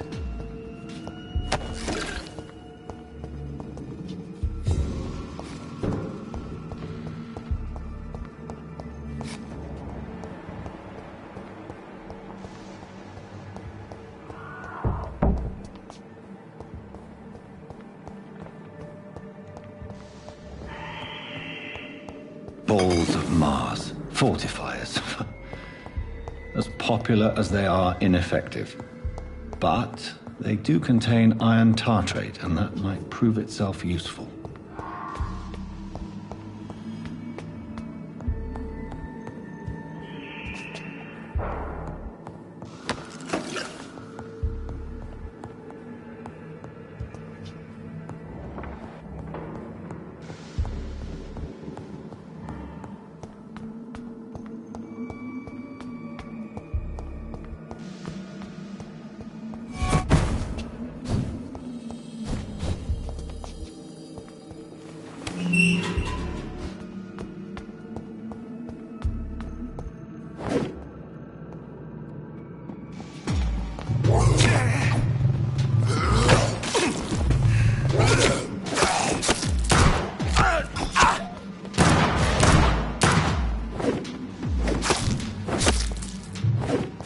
These scars feed from corpses and the husks of animals.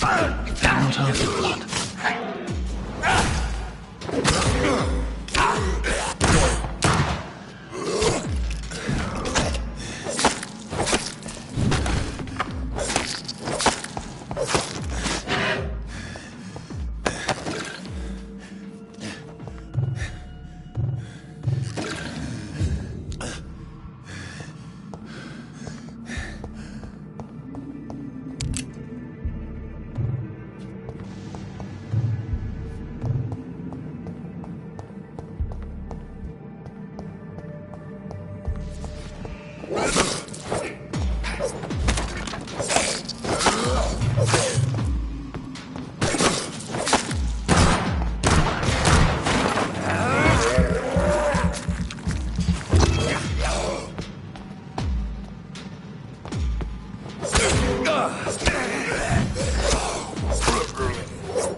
Mr. Connor's injuries don't match the report.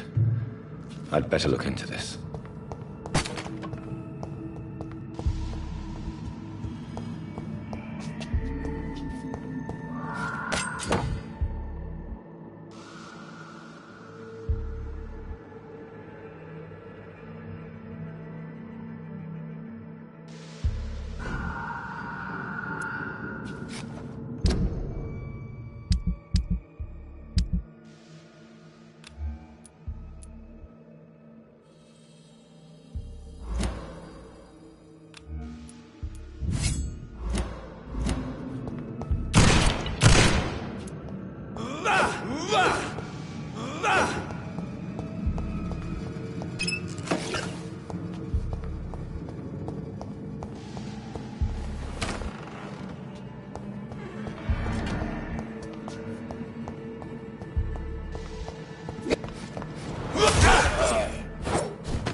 It's locked, all right.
Skulls can be so ferocious.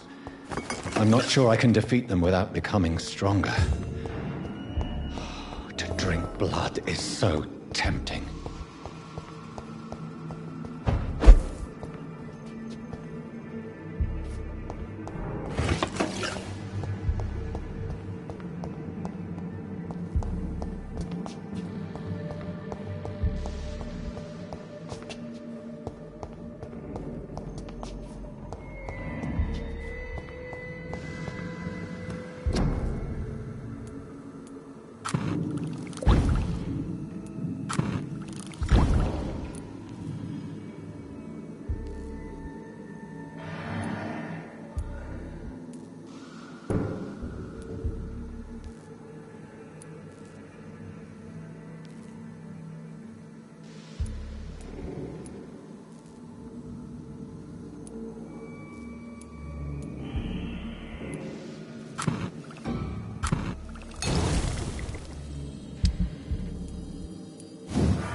It's locked.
It's locked.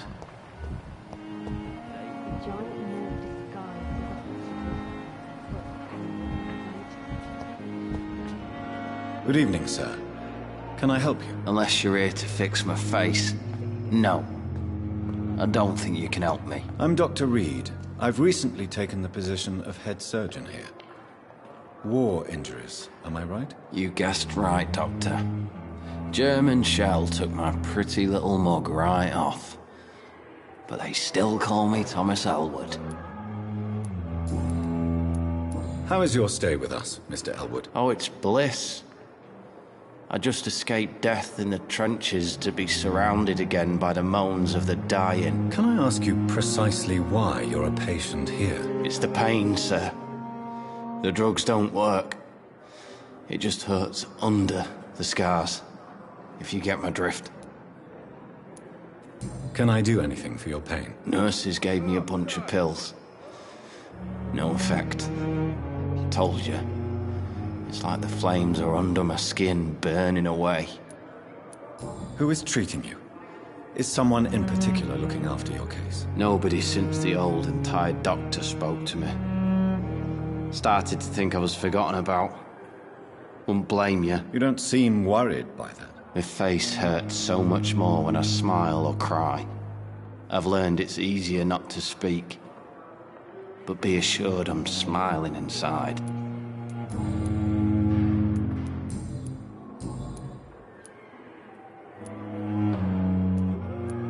Where were you stationed, sir? Did you serve for long? I really don't want to talk about all this shit. No offense. I was pushing too much. I served in France myself. I just wanted to know what happened to you. You were an officer, weren't you? Then I doubt we fought the same war, sir. No offense. How close are you to Miss Horcroft? Are you aware that she thinks she is a vampire? To wait for her next nibble is the best reason to stay here. Every time she approaches my bed, she treats me like something tasty. A normal person. Aren't you afraid? She may hurt you if the game goes too far. She's quite harmless, I can assure you. Her head's broken inside is all. While I'm busted on the outside. But she's still beautiful. Living proof that there's hope for me.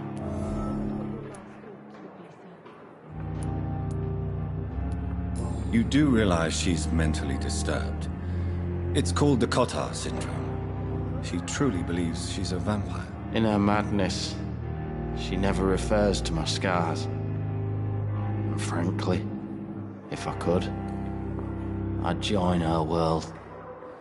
It seems much more fun than the real one. So do you let her bite you? You know that's not sanitary. And why not? She's only supping a few drops of my blood. And the pain, it's real for once. She could decide to bite less willing patients. Then it's another good reason for me to stay here, Doctor.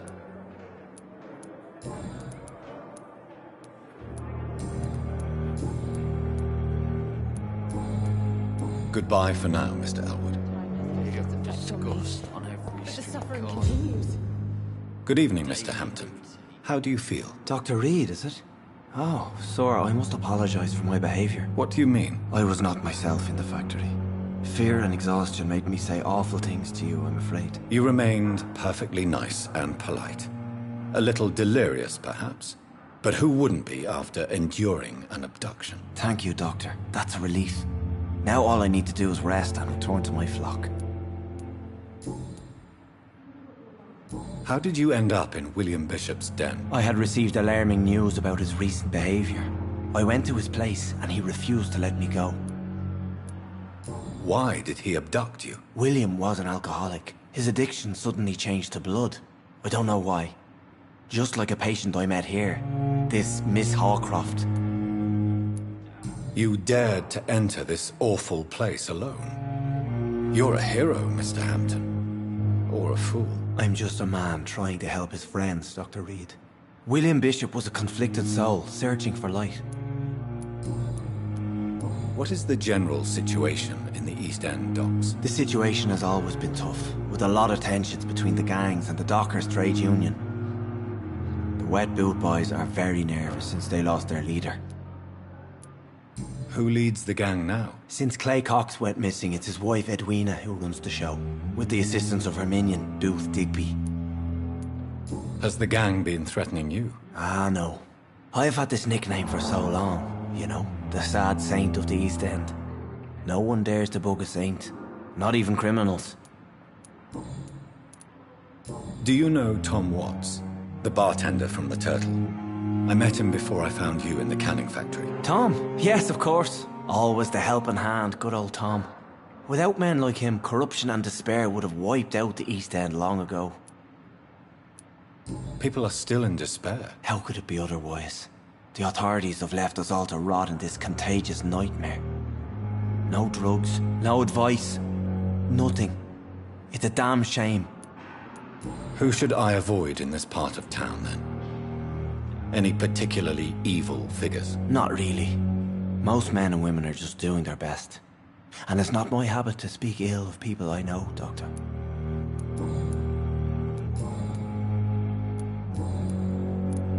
What do you do for a living, Mr. Hampton? I can't help but notice the cross around your neck. I manage a night asylum for the poor and homeless of the docks. And I try to guide the lost and hesitant on the right path to our Lord. Are you a priest, Mr. Hampton? A deacon, maybe? Not at all, Doctor. I'm just a man of faith willing to preach the good word. Why didn't you use your cross against William Bishop? To repel him somehow? That's a very strange question, Doctor. A cross is no magical token, if that's what you were trying to say. Not mine, anyway. Have you made friends since you arrived? Not really, but I recognize Miss Harriet Jones. I knew her when she lived by the docks. That poor woman had such a miserable life. You never came to see her here at Pembroke? Receiving visits when sick can be an important part of the healing process, you know. We're not just bodies. You're preaching to the converted now, Doctor. To be truly honest, I thought she was dead. She left the docks many months ago. How do you feel, Mr. Hampton? Medically speaking, I mean. I feel exhausted. Beyond exhaustion, actually. William drank so much of my blood in his madness. I feel empty. You're in good hands here. Dr. Swansea is well versed in blood transfusion, and I'm sure he'll take the best care of you. Thank you, sir. I believe all I need is rest, and then I can go back to the people who need me. Goodbye, Mr. Hampton. We'll talk again later. I wish I was sick again. That boy with the fever. There again.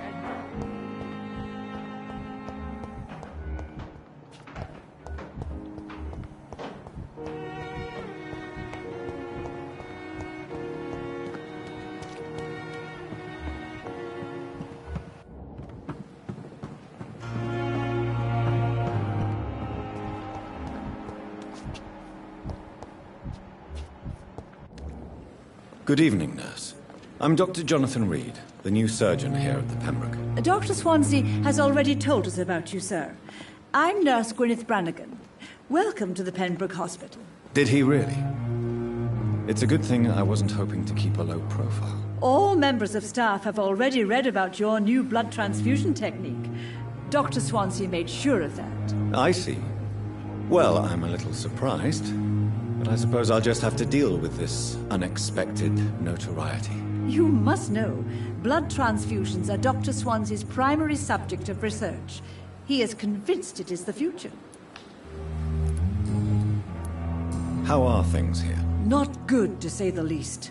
We're struggling against an invisible enemy, more lethal than any bullet from a gun. It's hard, Doctor. An invisible enemy? Quite a poetic term for a disease, especially from a nurse. Sorry, Doctor. These last few weeks have been exhausting. We could all do with a good night's sleep. Do you think this hospital can survive the epidemic? We are all volunteers here, and we're trying to hold fast, but how do we beat an invisible killer? Some nurses have already resigned. I'm not familiar with all the staff yet. Perhaps you could help me. Brilliant professionals, most of them. Dr. Swansea has a gift for recruiting talent. Most of them. Is there a problem I should know about, nurse? It would be inappropriate for me to speak ill of a colleague. Is there anyone that stands out? Well, I have never met someone as dedicated as Dr. Tippett's. He should be a standard for us all here. If only he were younger. Why should his age be a problem? I guess it's fair to say he's always pushing himself to the limits. He just doesn't know when to stop and get some rest. Nurse Brannigan, if you do know something, please tell me. Anything you say will be held in confidence. No. I may disagree with some conduct, but in the end, everybody is doing their best. How are things here? Not good to...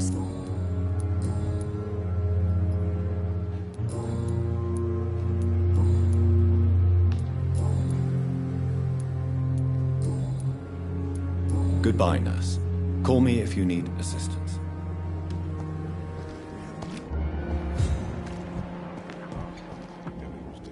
Good evening, sir. So it is true. The famous Dr. Reed has joined us. I can't think of any better news during these terrible times. Do we know each other? Actually, yes. We met once before, at the Rockefeller University in New York. Dr. Tippett's, yes, I remember. I was assisting Professor Carell in his research about coronary bypasses. He had nothing but praise for you. He was also very confident about your future. And look at you now. Eminent surgeon and blood transfusion specialist. What is the Pembroke Hospital situation? And please, speak freely. This hospital is not exactly the best of London. I'm sure you are used to working in a better environment. It's more than enough. In any case, the personnel of a hospital are much more important to me than the building. Don't be misled by appearances, Dr. Reed. This hospital does not lack talented people. It just lacks hope. What can you tell me about the staff in the hospital? Some are really good, and others are not so good. But during this troubled period, there is no time for slander. I prefer to focus on the positive character traits. Tell me more about cherished people, then. Nurse Brannigan is a pearl. She is the most helpful and dedicated nurse I've ever worked with. A clever and cheerful woman. You really seem to admire her skills. I'll go even further. If she was a man, she would be a damn fine practitioner. Any opinion about the management? I don't always agree with Dr. Swansea's reserve, but I must admit he does all he can to keep this facility running during this crisis. Ah, yes, the burden of command. I was fed up with this concept while serving as a medical officer. Don't get me wrong. Swansea's a good administrator. I just wish he would get out of his office now and again. What is the Pembroke Hospital situation? And please, speak freely. This hospital is not exactly the best of London. I'm sure... It's more than a... Don't be... You're exhausting yourself, Corcoran. No. We must keep on healing all those...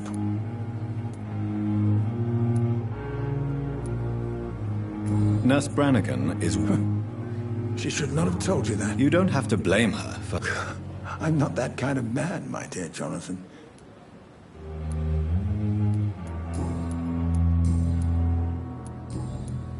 Goodbye, Dr. Tippett.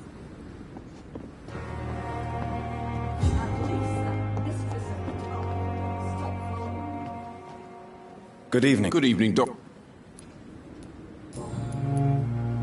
Tell me why you're If a patient wants a bed, he'll have to pay me a... Where did you get the idea? Funny you should ask. The first time it was from a patient. What's going on? He was tired. Tired of all this shit. During the war, I witnessed a few... Maybe you're right. But we support each other. You do realize you could both get fired? Come on, Dr. Reed. Do you know how many rules... I'd like to see your goods. Wise choice.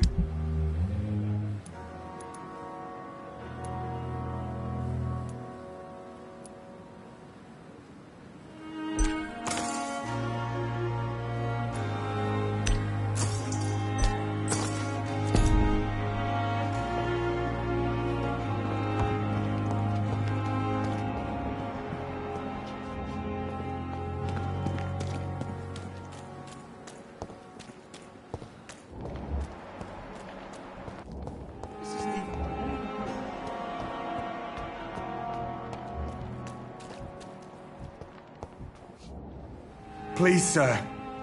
I need help bad. What's going on? I'm Blight, sir. Newton Blight. I'm Dr. Jonathan Reed, from the Pembroke... Oswald and myself were both infantry, sir.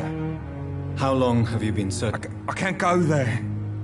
Too many rats by the water. Don't be ashamed, Mr. Blight. Many... What can you tell me about... I'm Oswald's best friend. What can you tell me about your... His name is Oswald Thatcher. We survived. Where was... He went down by the canal. He didn't want to go to... What can you tell me? I'm Oswald. This is... We were looking... I have all the information I need for now. If I find anything out about your friend, I'll let you know as soon as I can. Thank you, Dr. Reed.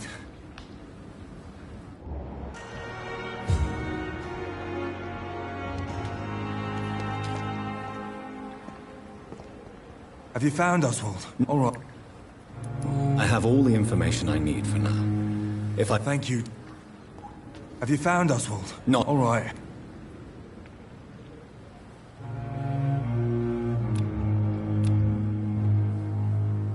Do you need medical attention, sir?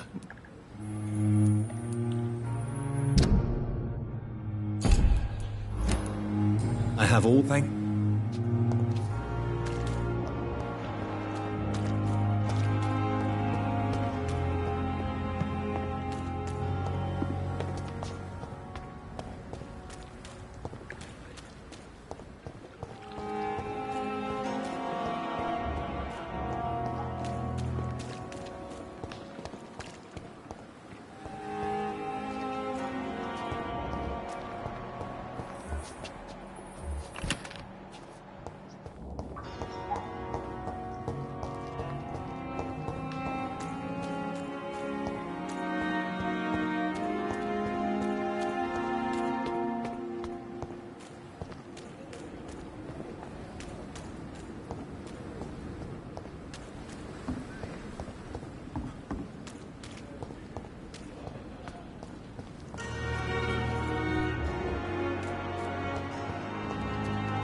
Good evening.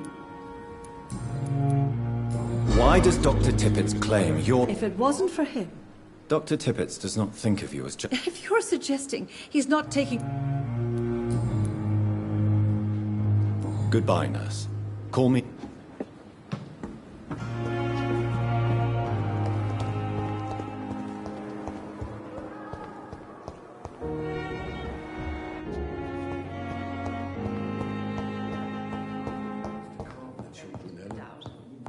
As for me, what a blown idiot.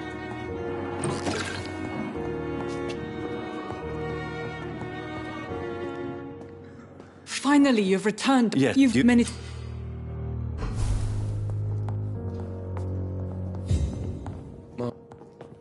Good evening.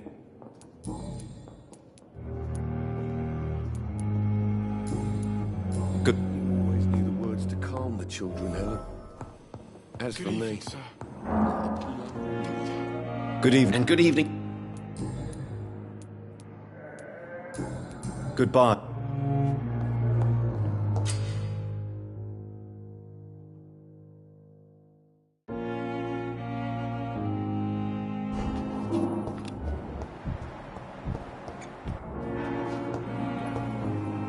I'm quite bit... Thank you for your... Thelma Howcroft said she was being watched by vampire hunters. Where are they hiding? I should investigate.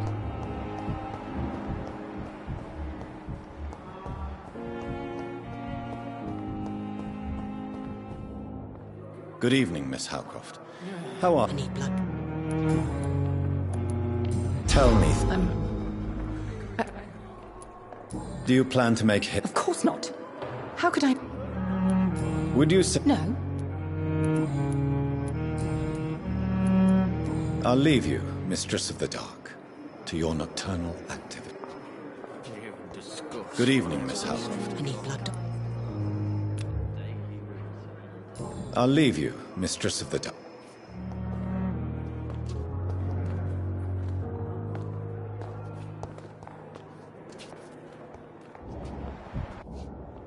Good evening, Nurse Hawkins. Good evening, Doctor. Goodbye.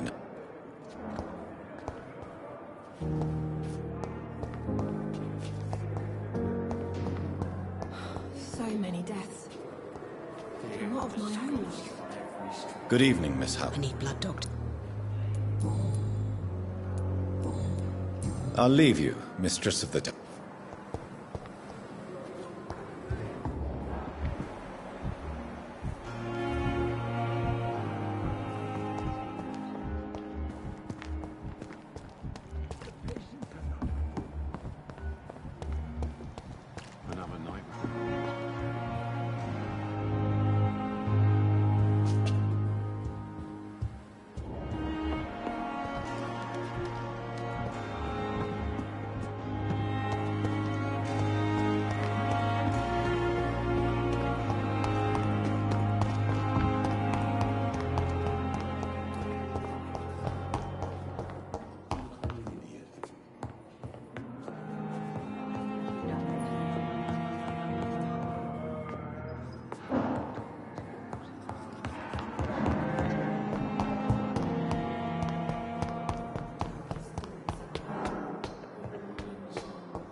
Please, Jonathan, come in.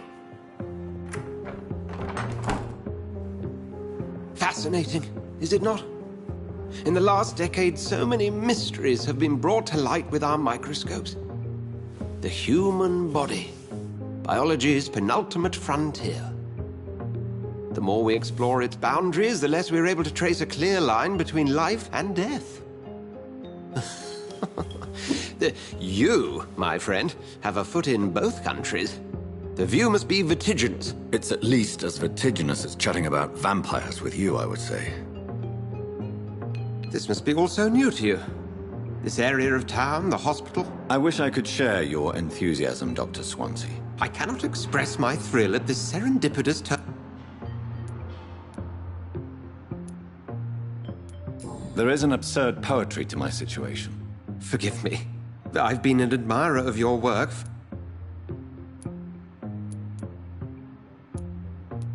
Thank you. But I'd rather you didn't speak so lightly about my condition. There is nothing I find amusing about... Very well. I have a task for you, Jonathan. Please. The Pembroke only survives through the generosity of our benefactors. Unfortunately, our main donor has found herself in a bit of a bind. Now, a spokesman or politician is what you need. That's not my calling. And until I come to understand what has happened to me, I require discretion. Discretion is in order, Jonathan.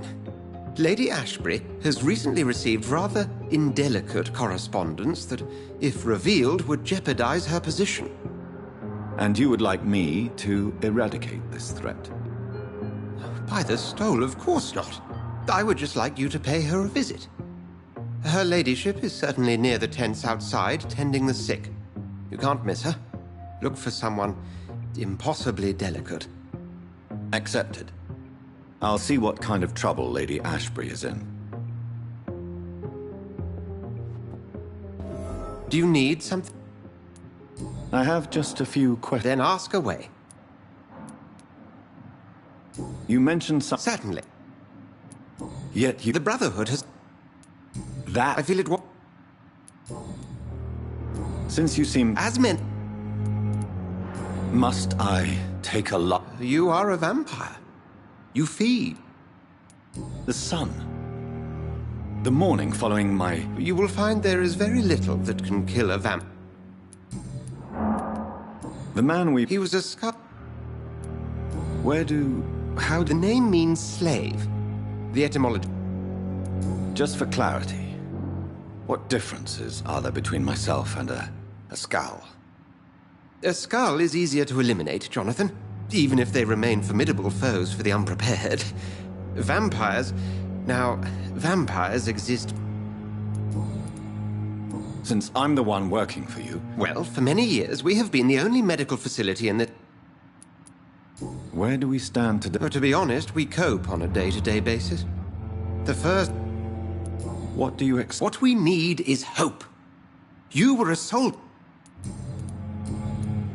We'll see each other again.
Good evening, madam.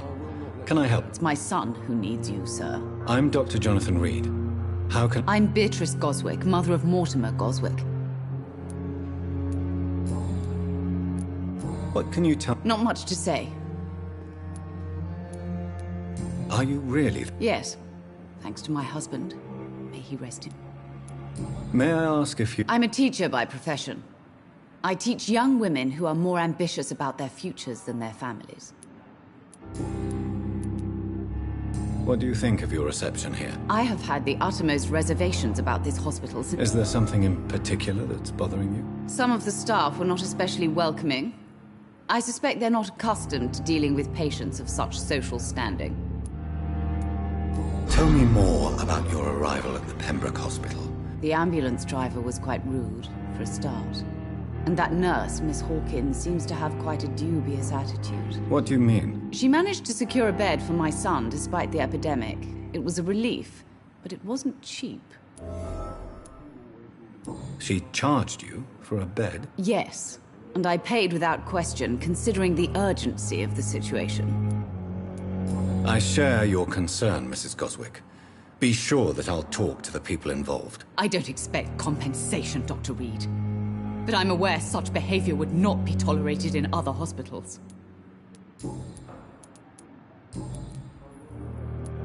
Have you heard rumors of blackmail going on in this hospital? Dr. Reed, are you trying to take advantage? Of course not, Mrs. Goswick. I'm just curious. Well, go be curious somewhere else, please.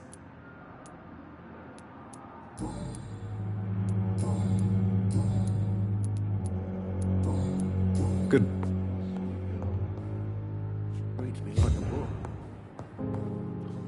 Good evening. No. Really? Why are you here, then? I don't want to talk. My throat hurts too much. I suppose that this pain is the reason you're here.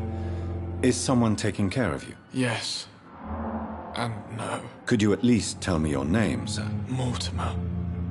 Mortimer Goswick.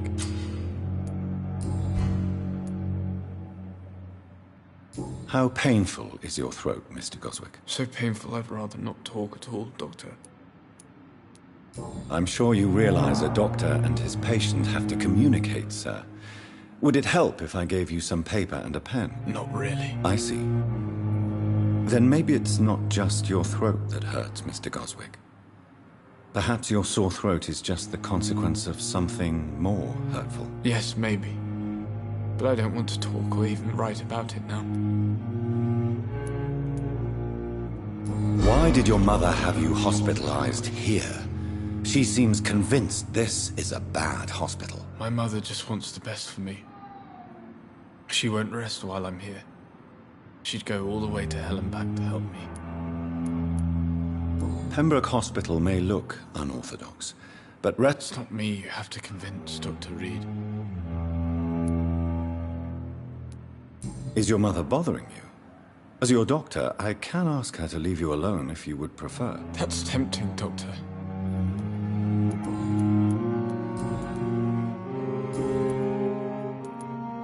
Tell me about yourself, Mr. Goswick. I don't want to talk, Doctor. Have you heard rumors about blackmail in this? No.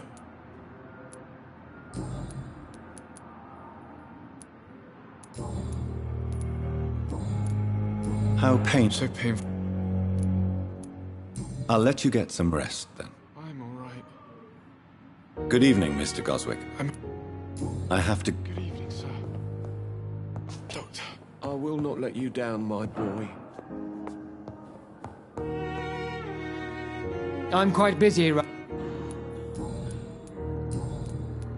Have you heard about any... Blackmail? Use words to calm the children, Ellen. As for me... Dr. Reed, may I help? What can you tell me? This hospital was founded to help the East End poor and needy. But since the war and the quarantine, we've had all manner of folk. Can you be more specific? Well, veterans. What can you tell? Everyday news. It seems. Well, Dr. Swansea certainly has confidence in your ability. Not in an official capacity. What about medical Dr. Reed, we don't have the money and resources. How is the duty? Everybody works until they can't. If there's time, they'll eat a meal and shed a silent tear. For how long? I first volunteered at the Pembroke in 1911. And before you... If you must know. I'll see you later. My sweet girl. Dr. Reed.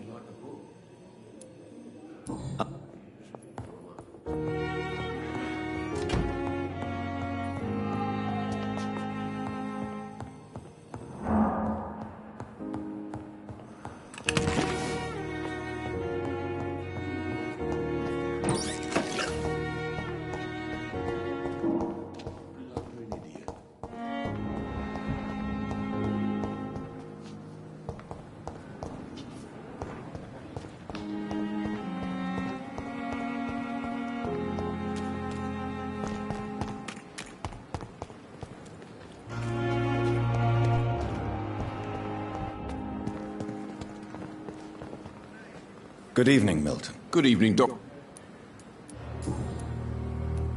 Admit it. Nurse Hawkins is more than your lover. She's all... Of course she is. How else could I tell which... Have you no shame? Don't you see the city is crumbling down? Today... Goodbye, Milton. Perhaps I should have considered the offer from that Callaghan. The flu took my dear wife, Emily. I take comfort knowing we'll soon be together again. Mr. Rainfield, that's no way to talk. You're in good hands here, and we'll be up again soon enough.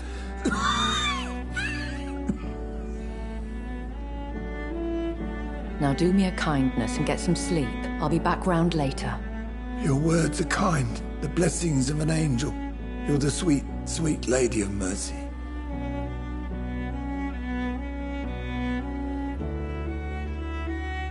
Good evening, Dr. Reed. It's a pleasure to see you again. You seem so... You're a vamp... The lady who saved me that night. Indeed. Allow me to introduce... Apologies. The pleasure is mine. I hope you're more disposed to answer... You must have countless questions. But our rather urgent matter first. Swansea has explained. My cover, if you prefer, has been compromised. Have any of the... These poor souls have so little...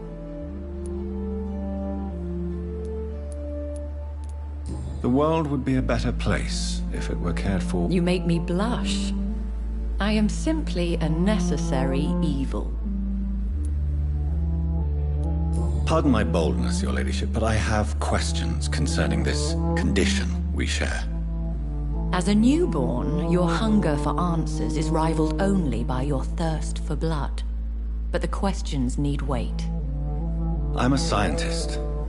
My trade is in the deciphering of mysteries, and I need information to feed my mind. I will gladly answer every question you have, but first, prove yourself capable of resolving my predicament without eating the culprit. Dr. Swansea has commissioned me to be your agent. These past insufferable weeks, I've been the victim of extortion. I've made a first payment, but the blackmailer grows greedy. I must refuse his most recent demands. What are your expectations? Please be precise. As the newly appointed surgeon of this hospital, you are in an excellent position to ask innocent questions and deftly learn the identity of my blackmailer. Who would be so foolish as to threaten you? A kindred spirit. Even if it were the case, and I highly doubt it, a vampire would have asked for something more valuable than money. My suspicions lean toward a patient or their family.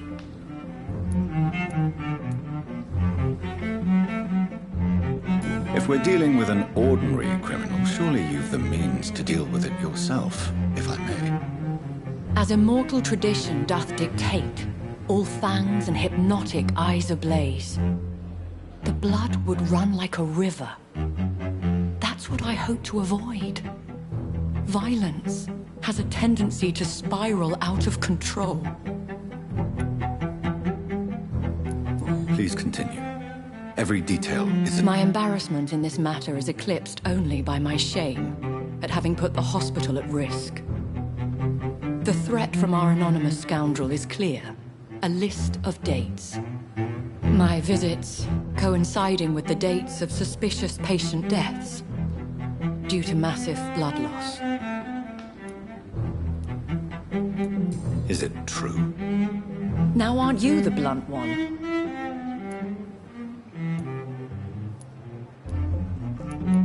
Excuse my impertinence, Your Ladyship. This is not an interrogation. I assure you that this line of questioning is in your best interest. In all honesty, I'm not simply a patron to the hospital. My visits serve a dual purpose. Dr. Swansea has been treating my condition with a revolutionary technique of blood transfusion. It seems you are a specialist in the domain. I'll take care of it. Do you know where I should start? If that was the case, I'd settle the matter myself. You could talk to our local gossip, Harriet Jones. Not a pin drops here without her hearing about it. I'll meet that woman now. My life, as others know, is in your hands, Dr. Reed. I'm sure of your discretion, but I do fear your powers of persuasion will be put to the test. When this is resolved...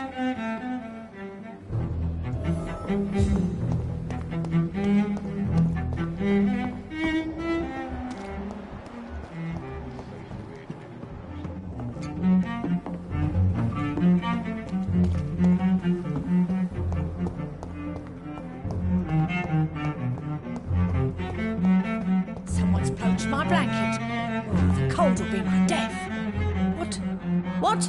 What is this? There's no need for alarm, madam. I'm Dr. Preposterous. Dr. Reed, you say? I don't want... Please, calm down, madam.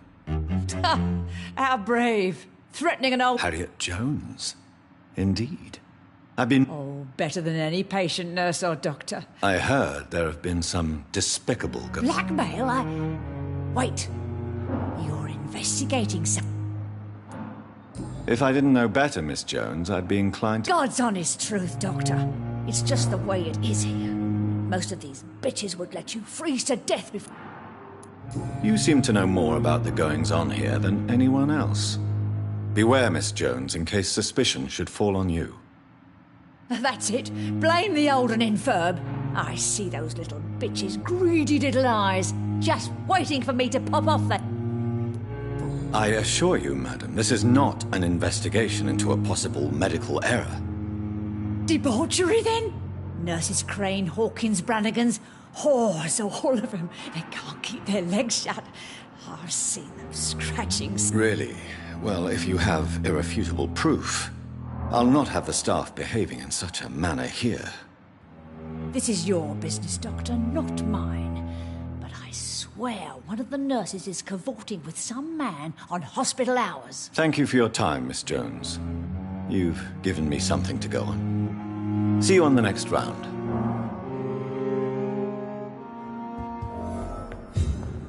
The patients and staff might know something.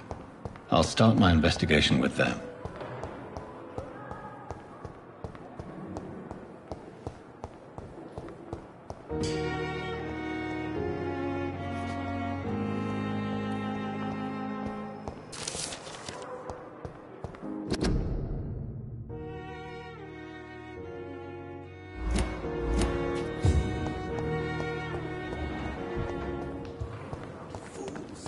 They know we are overwhelmed. I was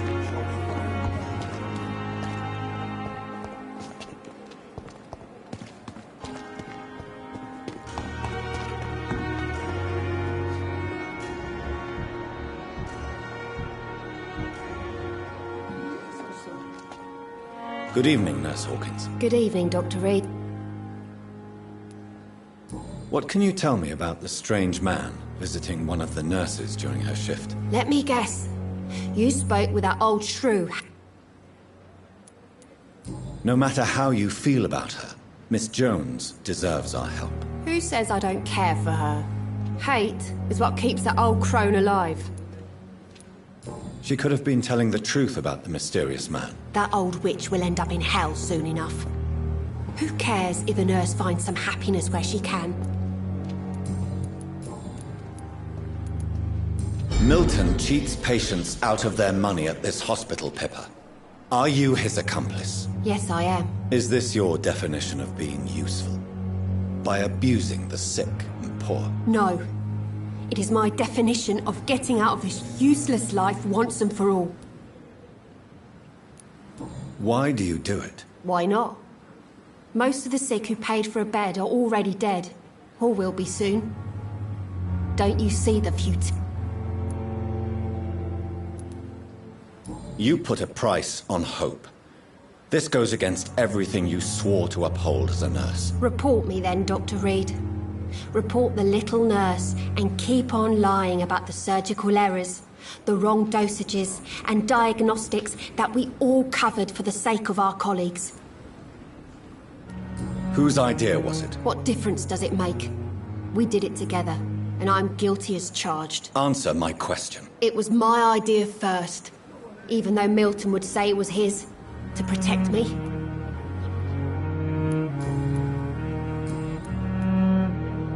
What can you tell me about the strange man visiting one of the nurses during her shift? Let me guess. You spoke with that old shrew, Harriet Jones. Do not pay attention to her, Doctor. She's full of fanciful tales. Goodbye, Nurse Hawkins.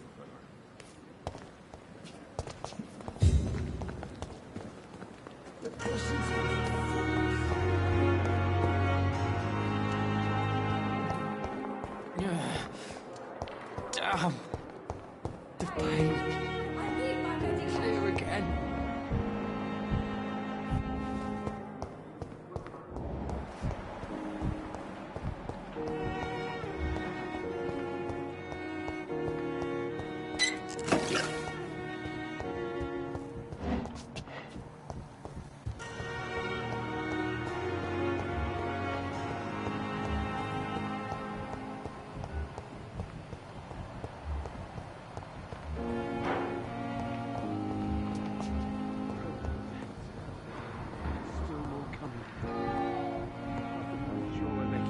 Good evening, Mr. Goswick. I'm okay.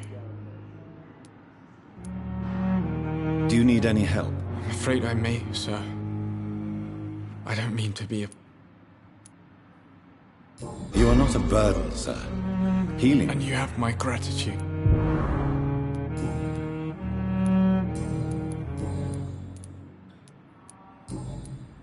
I have to go now, sir. I'm all right. Don't waste your time with me.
You're sure you don't come back with me? Nah, I have to see someone at the hospital. Be careful. You look so bad they may keep you as a patient. Fuck 'em. I don't like hospitals, or doctors. Well then, when you go back to Whitechapel, you may find this useful. What is it? A pass for a free medical exam by the best nurse available. Just read it. I don't read well, but thank you, I guess.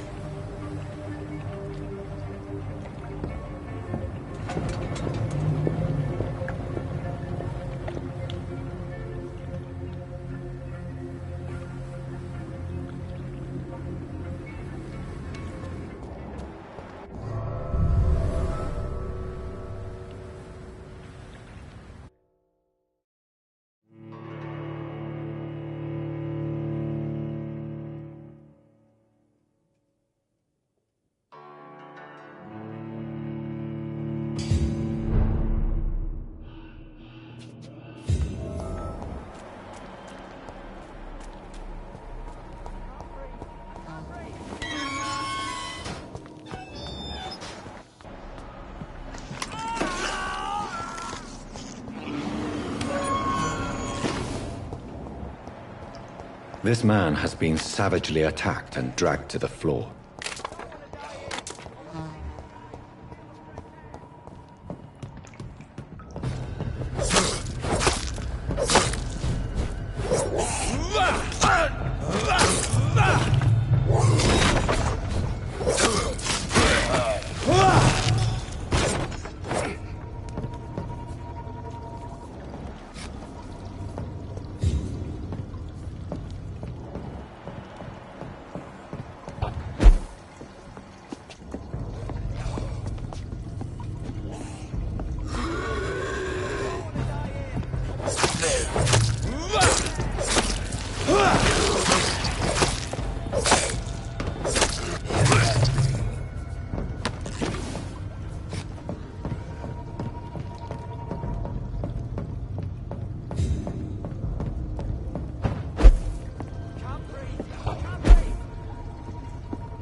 sort of creature is this?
What sort of creature is this?